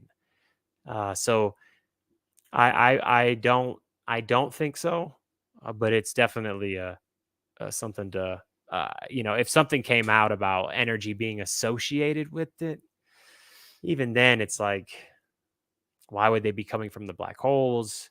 Why would they be moving space time?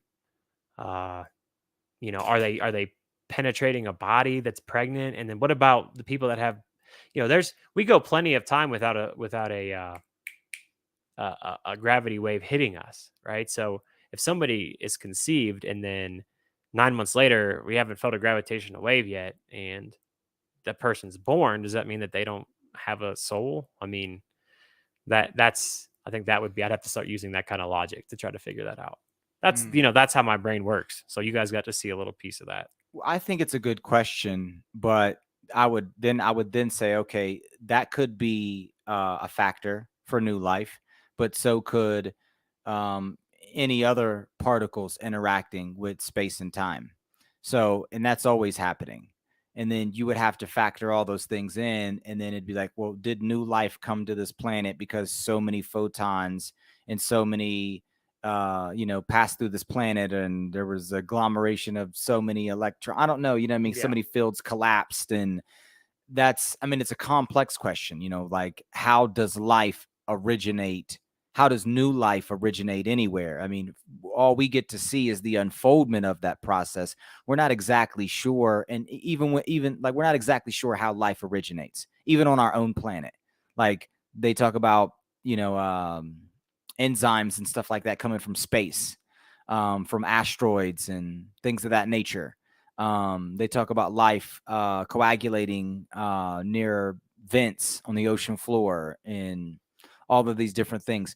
But to say that a soul rode here and manipulated those biological components by way of the ripples in space time from black holes, I think it's a reach because we don't really have anything to go off of. Like it is a good question, but then you have to consider all the other things that go into that. Mm-hmm. That's not the only thing that's impacting life. That's not the only thing. So could it be like evidence of it? Could it be like one of the things? Like it could be, I don't know. It's a good question, but it just makes me think of all the other things, innumerable things that could lead to that, because for every cause there's an equal and opposite effect. So every cause, everything would be a variable. Everything that happens in the universe would be a variable for life to happen. So you'd have to consider all of those things, and then it'd be like, okay, well, out of all these things, what is the primary thing?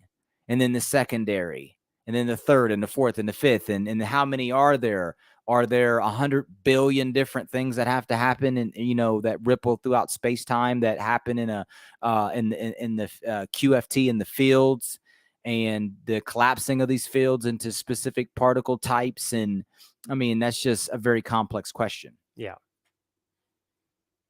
Agreed. Okay, we got some eyes wide open. Vitali says, yep, sure thing. He's down, it seems like. And then, okay, here we go, Jay.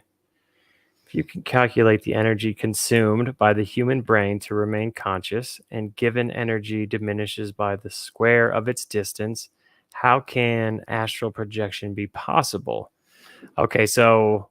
And that's assuming that the astral vehicle is of this dimension. Yeah. So the energy could be conserved in this dimension, and you could be astral projecting. For example, let's say you hook your brain up to electrodes and you're measuring the electrical and magnetic frequencies of your brainwave patterns, and you're measuring like your calories intake and outtake, and the processing of heat being dissipated from your body, all these different things.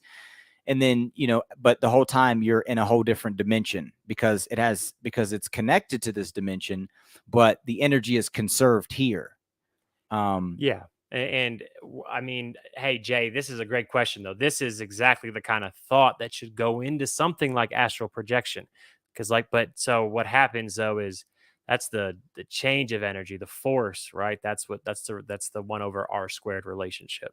So I don't think that you can, unless I'm energy diminish. So it's the force, right? It's the change of energy diminishes by the square of the distance, 1/r². So that I mean, but you could take that same kind of idea, right, and say, okay, well, if it's the change of energy moving away from the body, then how am my consciousness is in that vehicle now? But then you're saying that somehow it needs to be local to this body. I think that you're being too centric to this vehicle, right? You're being and because where do we go when we sleep, right? I mean, we're going somewhere when we sleep, when we dream. If you have vivid dreams, then right there is something that's happening, and we can wake up just like that. So I would try to keep thinking like that, but apply it in a sense of use other examples of something that would be similar to astral projection or whatever you're building on when you're coming to these conclusions. But I think it's a great question. Yeah, I do too. But I think like you would have to get people, because I've thought about stuff like this, because I was able to astral project from a very young age. And I would always think to myself, like, is this something measurable in the physical world? They used to think that when someone died, because the body lost so much weight, that the soul had a weight to it. And it was just biochemical processes transpiring in the body as it decayed. Hmm. And so then it was like, oh, well, there is no soul then, because we can't weigh it. And it's like, well, that doesn't mean that. The soul could have its own weight, so to speak, as above, so below, in its own realm. Hmm. And they could be entangled. They could be communicating in some way where one world or one realm interpenetrates the other, but the energy is conserved in each realm. Exactly. So you would have to be able to measure the energy in that realm. Yep. And then you would have to correlate it to this realm. And then you would have to experiment with that, because you could get a bunch of people, put them in a laboratory setting. You could study, like I said, their brainwave patterns, the calories that they consumed, and how much physical energy they're exerting while they're asleep versus being awake, and the circadian rhythms, and the up and down from beta to alpha to theta to delta. You could go through this whole process: REM sleep, non-REM sleep, deep wave sleep, all this stuff, and you still want. And then the whole time, let's say this person can actually astral project. They then went 100 places and came back, and all you measured were their sleeping patterns. Right. Yeah. Yeah. It is a great question. Uh, let's see. Yeah, definitely more stuff like that. And like real quick, just what Jordan was saying. So you can take that you've got that's how fermions interact. That's how particles interact, is with bosons. And that's this intermediary particle that passes information. So that's what a photon is. So you can have two electrons that are communicating via this boson, via this photon, right? The information is getting passed, the energy is getting passed. But if something was to sever that photon that's communicating with these two electrons, you don't know anything about this electron, electron B, because that's been severed. So you can't say, oh, well, so yeah, that's kind of like the bridge, right?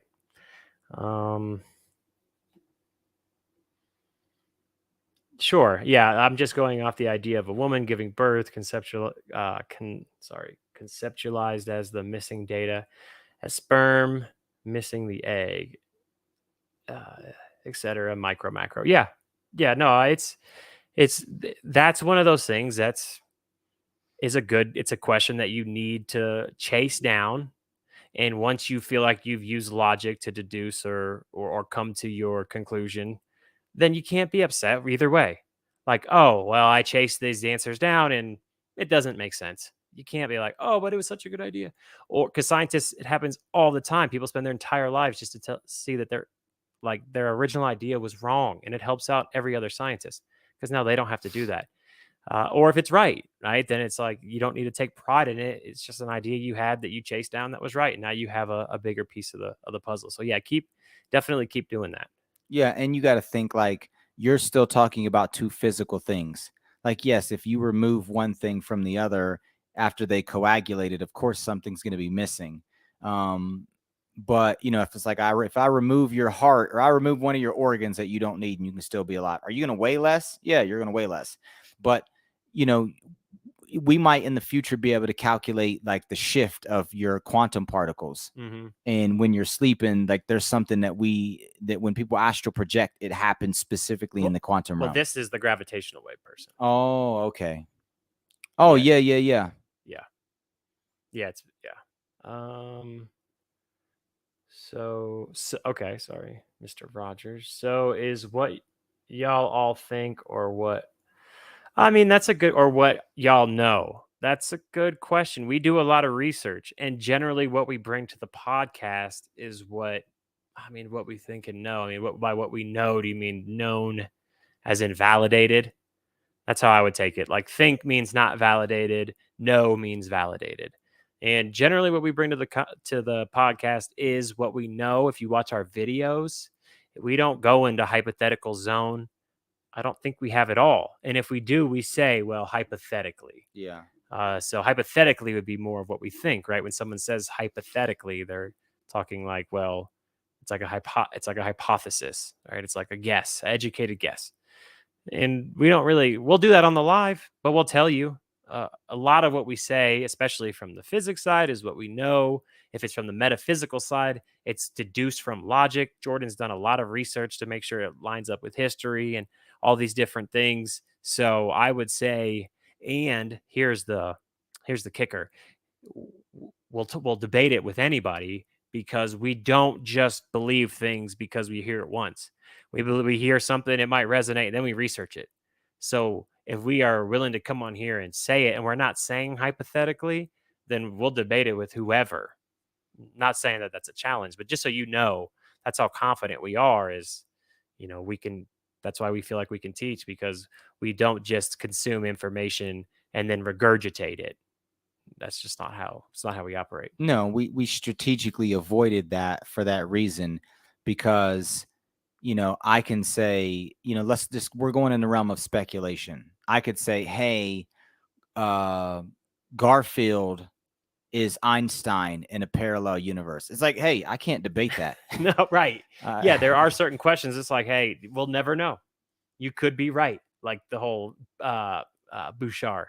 Like, I'm shifting through a million universes, and y'all just need to come together. Sorry if you like Bouchard. I like the cap on him. He should be able to take it if he really is some sort of alien with all these whatever, or if he channels aliens. At least when he's in his alien form, he should be like, no ego, that doesn't bother me. You're mimicking me. Yeah, and even then, it's like we'll apply logic to something that is speculative. So, for example, Bashar had this idea, or has this whole philosophy that he's, backdooring spiritualists with, and he's like, right now I'm shifting through, hundreds of millions of universes, at 90 billionths of a second. Every 90 billionths of a second, I'm shifting through 100 million universes. And I'm in literally inside of these universes, inside of the body that inside of the body that represents me, or represents the vessel that I am incorporating my consciousness with in every one of these universes. And it's like, okay, that's a nice idea. I can't disprove it, nor can you prove it, because if you were shifting through all these different universes, like Trent likes to say, one, you're playing musical body. You're kicking everybody else out of the body, and everybody else has to shift because you're shifting. And then it's like, well, do you have free will? Are you totally conscious of manipulating your consciousness and traveling through all these different worlds? And if not, is it randomly happening? Is it causally happening? Are you making it happen? Is it inevitable that it happens? You know, how are you going to pay your karmic debts? How does cause and effect apply to that? Like, if you're in a different universe every 90 billionths of a second, and you're not just in one different universe, you're in a million different universes. How do you know which universe you're in? How does the universe know to, like, that timeline just so happens to, correlate with the exact karma that you require for your evolution based upon your past experiences? How do you ever have soulmates or meet anybody else again? Like, Yeah. Like, how many people are in infinity? And potentially an infinite amount.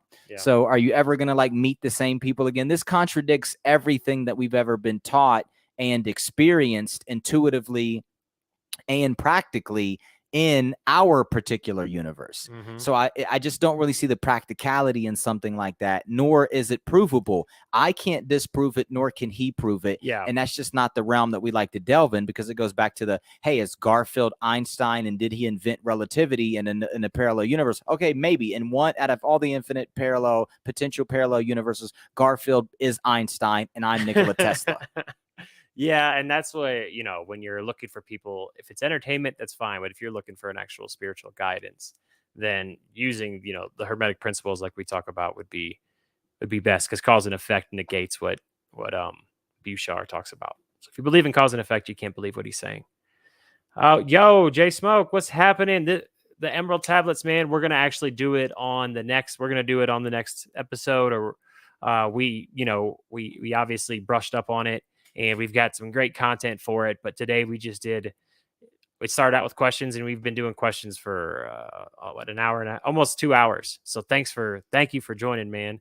I will definitely. We're going to be doing a live like Wednesday. If you have notifications turned on, I'm going to post about when we're going to do the live for the Emerald Tablet, like the day before or that day, so that way you'll see that it's going down. Yes, Vitalik, great point. Which, thank you. So this is with the astral projection. It is also assuming that the form of the astral vehicle is somehow rooted in the brain. The opposite is true. So, yeah, that's a very and that's kind of what I was saying with that's assuming that this vehicle is what matters. But that is a great way to put it. Thank you for that. Gravity is what holds our organic bodies together. Gravity is one of the forces that holds our organic bodies together. We also have the strong nuclear forces, which is what I was talking about earlier when I was talking about lead, when we were talking about the alchemy and the lead and the gold. So you also have your strong nuclear force, which is holding those protons, because protons are a positive charge, so they don't want to stay together, right? A proton wants to attract to something with a negative charge, right? An electron, or its opposite. I can't think of the name right now for some reason. And then there you have your neutrons, right, which are neutral with charge, but you have all these positive charges packed together. You have the strong nuclear force, which is this like binding energy, which binds them together. It holds all these protons together inside of the nucleus. So it's not just gravity. Gravity is one, and actually they say gravity isn't even a force. It's a consequence of geometry, which just means that because mass bends space-time, gravity is a consequence of that. It's really no longer considered a force in physics, except on the classical sense, not in a a neo sense, not in the new Yeah, physics. because we can't find a graviton. Exactly, But if because we there isn't a could, particle then associated we with could it. rediscuss it and be like, oh, Yeah, well, it's a force. But yeah, once again, like you said, it's not the only force that is holding us together. I mean, we could even say that these forces are byproducts of other, potentially byproducts of other forces, like that come from the field. It's like, why is life coherent? Why do particles behave in such a way that it allows for life to coagulate over time? hmm It's like, that's a whole nother discussion. Um, some people call it the matrix. Some people call it, the eternal and primordial mode of existence, the thought of creation. yep, Like, it's binding all of us together. It's like this infinite fractal pattern. And in the realm of physics, we call them forces.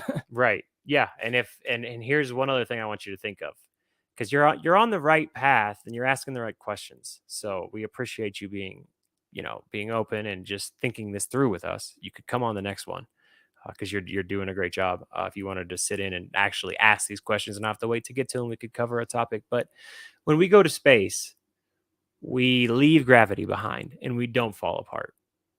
If we were to go to some realm that just was like the strong nuclear force doesn't exist here, and we were to go into right, and we were to go there in the spaceship, we would all disappear. That's what we would dissipate, right? All of our entire body, we would be a great explosion. Yeah, there'd be Actually, no adhesive force. yeah, if it all just turned into energy and it was no longer the strong nuclear force, that would be like our bodies would be like the explosion the size of the sun or something Yeah, crazy. I don't or know, I'm we making didn't that up. operate through the Higgs field. Yeah. We didn't Well, have, yeah. Then we would just be. But that's not that. Yeah. I mean, that's but yeah. that's what I'm saying. Like, it's like a mold. It's like a mold. The Higgs field's kind of like a mold Yeah. for things to have mass. It is. Because without that, then we would be massless particles. So we wouldn't have any type of adhesion on the level that we have, like biologically speaking, planetarily speaking, solarly speaking. Any of these things that have mass have to, if I'm not mistaken, have to operate through the Higgs field. Yes. So once again, the answer probably lies deeper in the realm of physics when it comes to like QFT, quantum field theory. We don't fully understand that. So imagine that there is like this matrix mode, and the things that are probable are only probable because there is this matrix mode that allows for things to exist in a particular fashion. Mm-hmm. Mm-hmm. Okay, that's an ad. Let's see. He's talking about dream walking, like in Doctor Strange, multiverse. Oh, I think you were clarifying for uh shoot. Sorry, Jerome. I'm not sure what that's. I think that has to do with the astral projection, but I would agree. Would gravity be God then? Huh? A capital case G2. No, I don't think you could say gravity is God. A facet. Yeah. Once again, it's like we can't just look at one thing. People say, "Oh," which is another misnomer, the God particle. Yeah. And then people were like, "Oh, the God particle, that's God. We found the essence of God." It's like, that's not even what they meant originally, first off. Second off, we can't just call one thing God. God is everything. So if we say, gravity's God, it's like, oh, get rid of everything else but gravity, and then let's see how that works out. Yeah. Yeah. I don't think you could say gravity. Let's see. Gravity. Yeah. Because, yeah, that's a good point. I think, I think because you're saying, well, creation kind of sits in this cradle that the byproduct from that, which is acting on the matter. I mean, it's a cool analogy, but no, it wouldn't be God, but it's kind of like a cool way to think of it as being something more like a guiding hand from the mind that happens when energy gets together, kind of Well, thing. yeah, you could say, if you're referring to the law of attraction, if we applied the law of attraction to gravity, and because gravity makes things gravitate towards each other. So attraction and repulsion. And then we said, okay, attraction and repulsion, that's God. You could say that on every level, but it would be like, that's one way of describing God. But then you would have to apply gravity in that specific way to everything Mm-hmm. in infinity. Yep. And once again, that's the same thing they did with the principles. Mm-hmm. And even then, we're not saying that that is God. We're just saying that these are the laws that it depends on what your definition of what God is. Like the force that produced creation, you could say that that's God, or you could say that creation was God, in the sense that that's the only thing that we could know. Mm-hmm. You know what I mean? So it Mm-hmm. really depends on what your definition of God is as well. Yeah, and we could definitely have that. We'll have that conversation with Vitali for sure. I'm sure. Um, yeah, it sure does. Yes, this entire video, but it's great questions. So if you want to go back and watch some of it, great. There, it's probably pretty easy to skim through too, because I made sure the question was highlighted when when we had it when we were talking about it. So if there's a specific thing that you possibly would want, and when we put it out, I'll make sure Jordan, because he does a lot of the editing.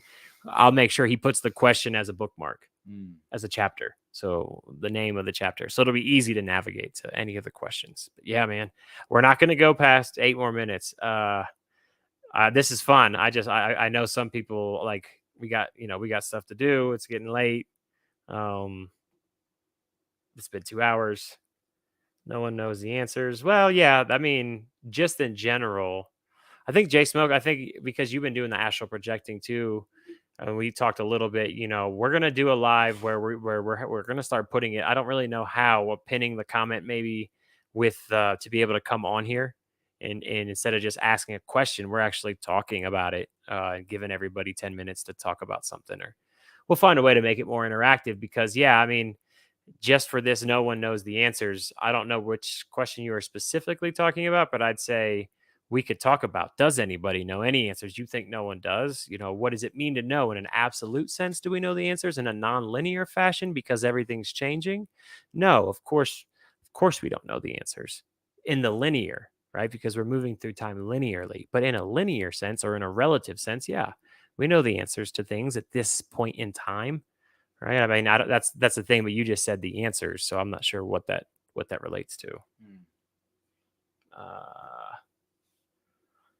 yeah, it's not rooted in the brain. Yep. So Jay Smoke Vitali is someone who, if you watched the interview that we did, God, what was the name of that one that we did with Vitali?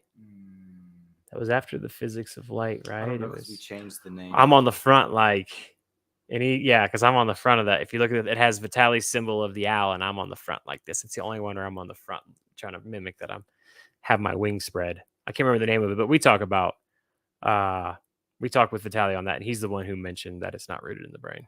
Uh, we are flesh bodies, not spiritual or a force body. Okay, so not necessarily. Yeah, because that's more of a reflection. You got to think. You got to think like your physical body is a reflection. It's a byproduct of the field. So if it's a byproduct of the field and the fields are always there and the body is not actually solid, and they can prove this in physics, then technically there is no flesh as we know it. That's more of a perception that our biological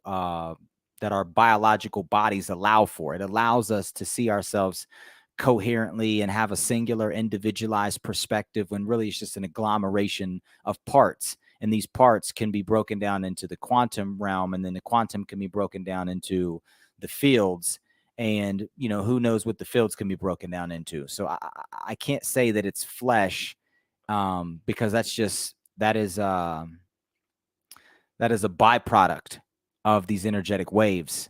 Yeah, I mean, we are energy. I mean, I like though that you're saying we are flesh bodies because a lot of people say, "Oh, this body is worthless," and it has no meaning. And I just want to get back to the other realms, right? That's what a lot of people will say. Like, I don't want to be here anymore. I'm too clean for this place or whatever. Yeah. So, like, it is good to have that perspective of, yes, like I am, like this is a part of me. This is a part of my soul, right? This is one of the vehicles that makes up the greater me. But I would say though we do have other vehicles. I mean, what do you think you're projecting? It's not your flesh. You're not in your flesh body when you're astral projecting.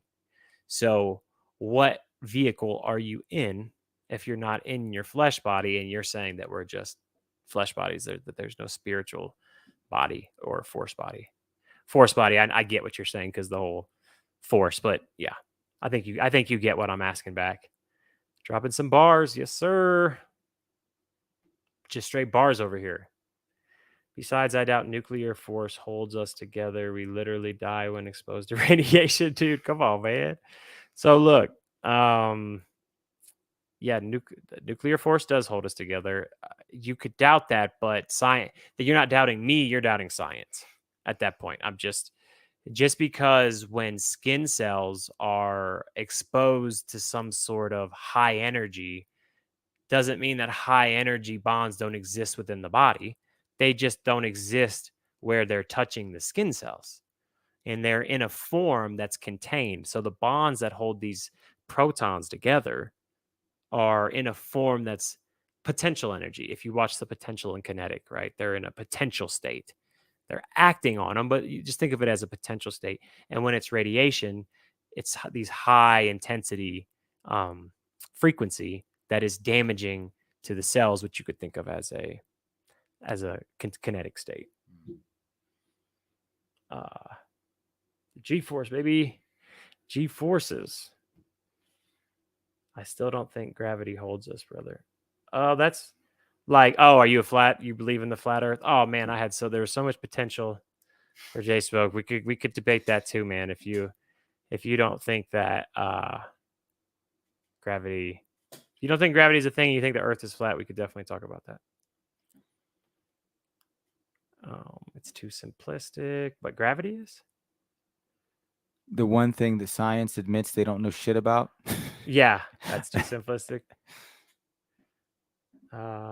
This is where everyone at laugh out loud. Yes, this is Oh, it. what's up, Welcome Exert? to the party. What's Even though happening? we're about to shut the lights off I and know. pick up all Look, the yeah, showing up 2 hours later, like he showed up at last call. He's like, yeah. Last call with his nice shirt on and his cologne all strong. Like, what's happening?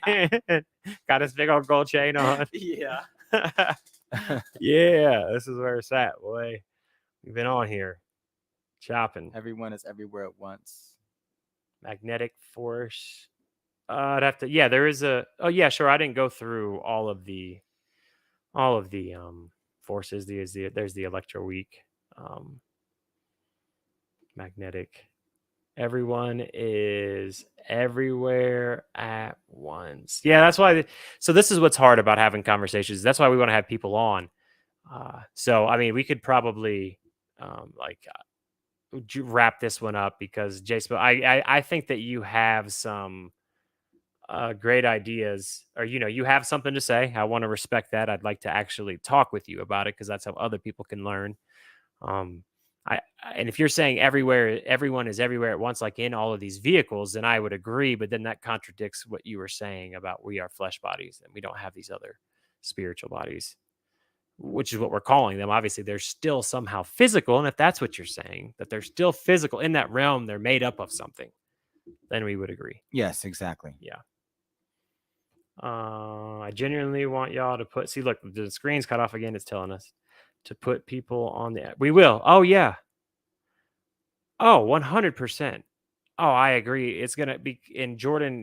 We're not going to get into it, but we are. I'm not avoiding it. It might to you seem like it because you asked for it. And I was like, yeah, I got you. And then you're like, hey, what happened to that? And I'm like, it's going to be on the live. And then you jump on the live and I'm like, hey, bro, next week. So yeah, his spin game is impeccable right now, huh? No way, no way, bro.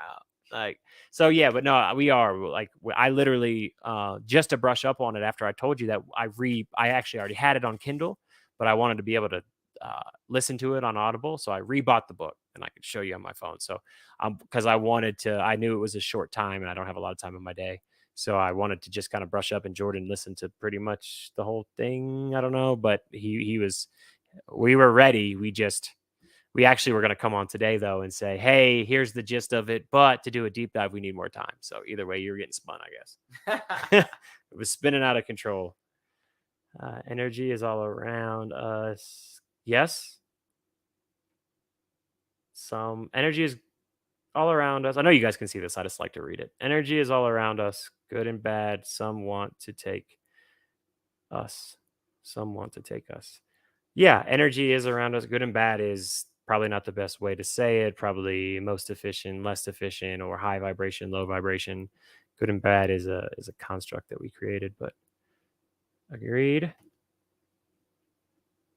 Here to help. Yes. Thank you. Appreciate that. Oh, us. Yep. I also meant not flesh bodies, laugh out loud, because it's just like, oh, sorry. I also meant not flesh bodies, laugh out loud, because it's just like if God did make us in our image, wouldn't be able to leave pieces of ourselves as well. That's a good point. I mean, Yeah, but you got to think that all of creation is fractalized. And just because you see pieces doesn't mean that there are pieces. So even in the physical body, those are appearances. Once again, energy has no separation. There is no boundary between you and the next individual, or you and the air that's you're inhaling. Like energetically, it's all one. It all comes from the field. Those particles are just agitations in the field. So technically, there is no separation between energy, which is another reason why the universe is non-local. Everyone is everywhere technically, because locality is something that our brains allow for us to perceive, because we can't conceptualize how everything is one, which is also necessary for evolution. Because if you knew that you existed everywhere at once, it would be hard for you to pluck an apple from a tree or hunt an animal down or avoid a predator, because you're like, he's everywhere. What am I going to do? Yeah. All right. Well, yeah. And this is why we're going to do, let's see. Okay. You're not a flat. Thank God.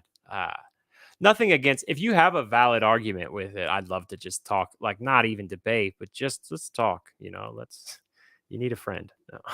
No. I just don't think our individual cells get held together. Okay. Oh, well, okay. And that's why physics would be a good, so I see what you're saying. I think just having you on would be best, and talking about these, because I think what we're saying might be more similar than what you think, because this isn't each cell. This is inside of the cell, right? It's inside of the cell, of the atoms of each cell, not, it's on a much smaller level. So I think, yeah, well, getting a clarification there would be good for all of us. Do you know anything about the oh wow, we've been on here too long. People asking about lizard people, son. Is hey, we appreciate y'all. We love no, I mean, yeah, that's probably another. I'm sorry. I'm having fun. I just my mouth is dry. I'm out of water.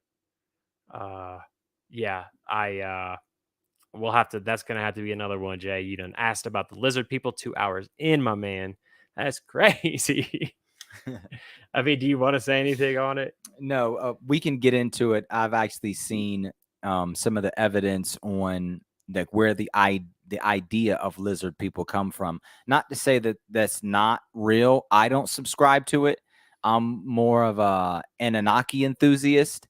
They had these particular statues and statuettes of these lizard faced, some maybe even lizard bodied people, but it was in like a particular culture, and it was very, it was very small reference. Like it was very few, and all the other cultures, as far as I know, describe, these humanoids, and they'll use the snake symbology, but to my knowledge, never did they say that they were lizard people.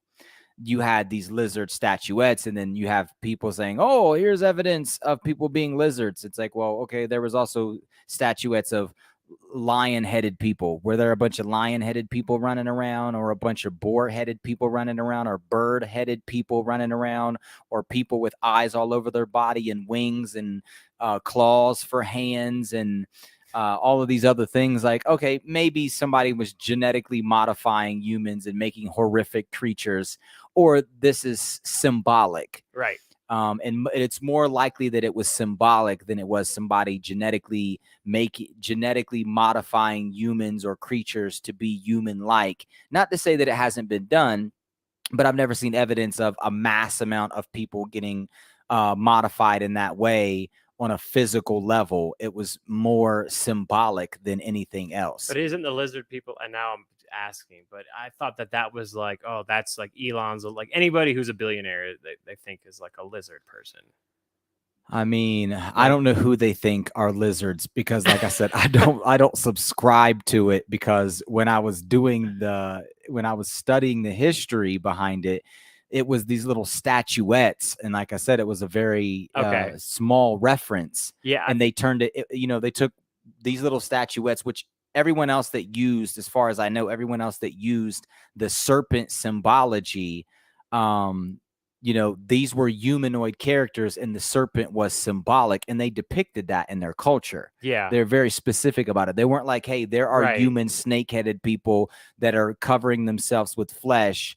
And here's my question. Let's just say that was the case. So, reptiles evolved to have identical or similar different external biology but they're nearly identical to humanoid intelligence and mm-hmm. you know what I mean like that doesn't really make sense. It's It like doesn't. you think They lizards. skipped. Yeah, it doesn't really Yeah. make sense to me why the lizards would mimic humans so much. Yeah, unless it's like an alien race that looked like lizards or something, right? They just happen to look like a lizard, so we call them lizard people, but they're aliens mimicking. I mean, now I'm just getting down the rabbit hole. We could probably Yes, and that just, could be the case. Like I yeah, said, I don't have enough evidence to support that. And Anunnaki just makes more sense from what you've read, right? yes, from what I've read, it makes more sense that it was just symbolic because the majority of the cultures that I've studied use the snake symbology, but it's in reference to cosmic principles. Yeah, It has nothing to do with the actual physiology. And I think this is really how conspiracy theories get started. You know what I mean? I'm going to make one up right now. Trent is actually a lizard, cow, pig person. And that's not his real skin. It's actually leather from Chainsaw Massacre, and he just puts really good oil on it. And you know what I mean? Like yeah. I'm just Sorry. gonna make stuff up, and then hopefully it catches on, and you guys really subscribe to this, and I'm gonna start a cult. Yeah, now we're gonna get paid. Yeah, and And you guys are gonna make donations to my cult, okay? I am everything, everywhere, all at once. Yes, yeah, yes. Quoting. Hey, no, what is that movie's dope though. Now, being everything all at once would be something else. Uh, it's a great journey. Yes, sir. Yes, sir. It is a great journey. Let's see. Biden is a This is lizard. this is Brittany. Hold on. No, don't jump. Thank you for your thoughts. Thank you. So appreciate it. Helping me discover and delve deep into my own thoughts. That's great. That's what we're here for. We're here to help. That's what we want. We don't want any ego. And that's how we kind of shed people away, right? If people have an ego, and if we don't say exactly what they think, but they don't have, they tell us that, and then there's nothing. Then we try to talk to them about it, and they can't back it up. Then they're not quite ready yet, I don't think, for a teacher. Or to be in this community. We all teach each other, right? So I'm glad that this is working for you. It makes it, because we get a lot of hate. I don't know if you guys look at the comments, but we get a lot of hate. Yeah, it's been less lately, but 100%. I also don't think we as humans evolved. Yep. Okay. Straight up monkeys. I just feel like them. I just straight up monkeys. I just feel like them. Laugh my came. Oh, I feel like they came down and mess with our DNA. Mm. Yep. Hey, we'll do that when we talk about the pyramids. We'll probably get into all that. Mhm. So, but yeah, agreed. Yep. Yeah. Where's that missing link at, man? Laugh out loud, Biden. Yes, Biden is a lizard. Oh, that is a good one. Yes. Hey, thank you for the invite. Yeah, of course. Keep doing God's work. Blessings on your live launch. Looking forward to our next vessel's journey. Yes, same here. Grateful for Universal Theory. Thank you. Thank you so much. We're gonna, if anybody feels comfortable, soon in the next month or whatever, or as we do these lives, like I said, make sure you've got a way to. You're on a laptop, you're on a phone. Just jump on it with us, and we'll have conversations. That way, we're not just reading through comments. I think that'll go through quicker as well, and then more people will feel, like, I know when you're commenting and someone takes something wrong, and you're like, oh, that's not what I meant. Then you got to wait for us to read it 10 minutes later. It doesn't quite work the same.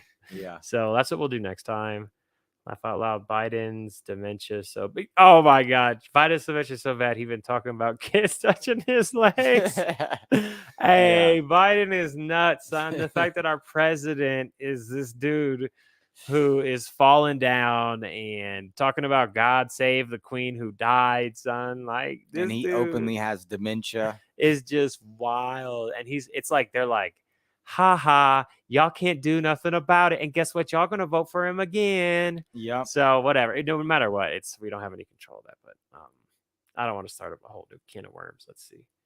Oh snap! My wife figured out how to make comments on YouTube Live. Yes, I seen that. Yeah, I seen the Duffies. That's why I assumed it was Brittany with the B Duffy. Yes, she sure did. Okay, awesome. Notifications on all the time. Well, where were you at when we went live then, Smoke? No, you was busy. It's all good. I get it. We appreciate you showing up. We're at the end of the oh, here he goes. Laugh out loud. I don't think our votes matter. If we did, we'd know. Yeah. Yep. I agree. Yeah, thank you everybody for joining and staying around, for 2 hours. We were gonna just do this for an hour, but no, it is not. And we could probably talk about that at some point too, but we're trying to not do too much conspiracy unless it involves spirituality. But we could always do junk food. I mean, we could come on here and just kick it, kind of like this. Like, we don't have to always be building, depending on what's going on. We could just talk about, headlines. So we'll let you all decide that. We'll probably do polls and stuff. Right now, there's 10 people on here tonight or whatever. People coming and going, so probably quite a few throughout the night. But yeah, we'll figure it out. We're in this together. No. Oh, how do hermetic principles? Oh, come on, man. Oh, Chris. Look, my coworker Chris is going to jump in 2 hours in, right as I'm saying goodbye, and be like, "Hey, how do?" Good question too. No, I know, man. Where were you 2 hours? There's no way you've been working all day, man. It's already 9 something. Have you been in here, Chris? Were you in here this whole time, and you're just trying to keep me on here? Is that what's going on? Bro, Twinkies are good. Wow. Twinkies are good. That's what you want to talk about right now? Twinkies being good? That's what we're on. Deep fried Twinkie. I haven't eaten them in a long time either. Hey. Wait, he said I know. I think is what he's saying there. Like, he knows that we're about done. Look. It said 9:30 Eastern, son. Sorry, and I thought about that long and hard. I think it says Eastern on it, and I can see why, because we're not in Eastern, why you took that as 9:30 Mountain. If it says 9:30 Mountain, then we're really about to get a crowd, and we're going to have to hang out. But let's see if we get an answer. I also like deep fried. Yes. Oh, deep fried pickles are my jam. I had those for lunch out. So Goober Tony. That's my coworker. We went out the other day, and that's what I had for dinner. Was deep fried pickle string. There's pickle straws. They were cut. I like the chips better when they're deep fried. But that was my dinner. Oh, thanks, man. We love you too, man. Yeah, you always ask great questions. So Goober Tony, I think is how you say it, is philosophy. His name's Chris.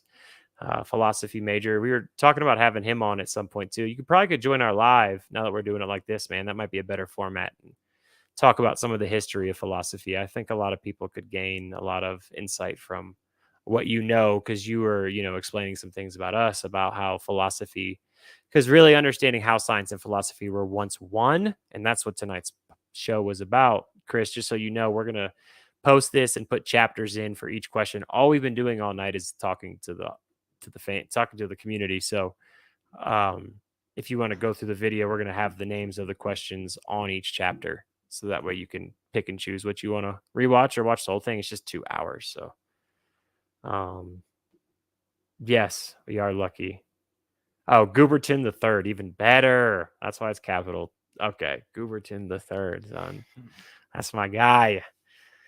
Yeah, I mean, the hermetic man. Oh, if we'd have had that question, like, I almost put 7:30 Mountain, but I'm like, well, people know how to convert to Mountain.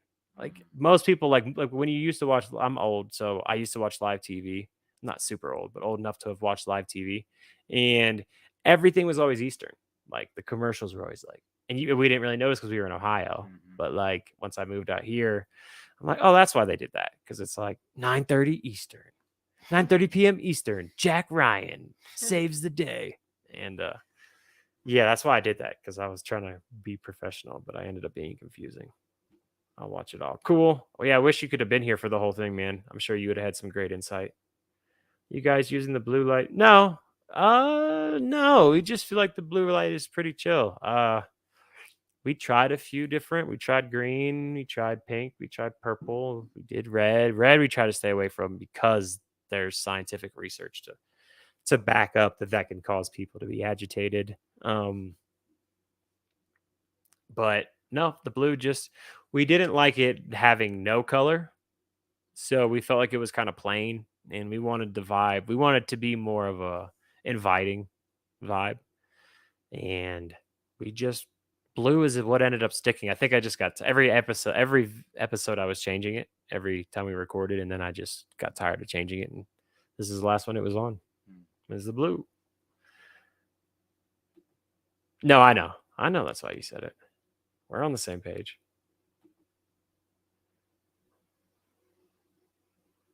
I got mountain time, and I'm only 22 and in Ohio. Well, you're from Ohio too, man. That's where we're from. Yeah, Chris, shame on you for not knowing that. Oh, wait, hold on. I got mountain time, and I'm only 22 and in Ohio. So he's saying he understood that it was. Oh, but were you thinking that because I put Eastern? I think I put Eastern. Now y'all got me questioning that I did it wrong. Sorry if you missed it. I feel bad. Voice chakra. Yeah, my voice chakra is going out. It is worn down. Like, if you can tell, my voice chakra's out of here, son. Yeah. I need to meditate. My editing chakra is gonna go down. Your editing 'Cause it's 2 hours in. Yeah, you're just watching the time. Like, are you serious? 2:15 now. Oh This my guy. God. It's gonna be like a 15-minute live when he gets it back. He's gonna be like, what the? You couldn't find any good content in there? Are you serious? Oh, I see. I was just wondering if you think you're old. Laugh out loud. Yeah. Oh, because you're 22. Yeah. Well, yeah. I mean, gosh, when I was 22, I hadn't even met Jordan yet. So I do think that I am older than you, but I'm not as old as my father. Put it like that. Laugh out loud next time. Yeah, man. They'll be in. I mean, yeah, that's true. I just know how much you're going to contribute. So, ass off. Much love, fam. Yeah, much love to all of y'all. And this was fun, just kind of unwinding, I think, and just kind of talking a little bit. We can try to do that too on episodes. Just kind of spend 15 minutes just bullshitting. So, thank you so much for everybody for showing up and showing out. Chris, sorry that you got the wrong time, brother.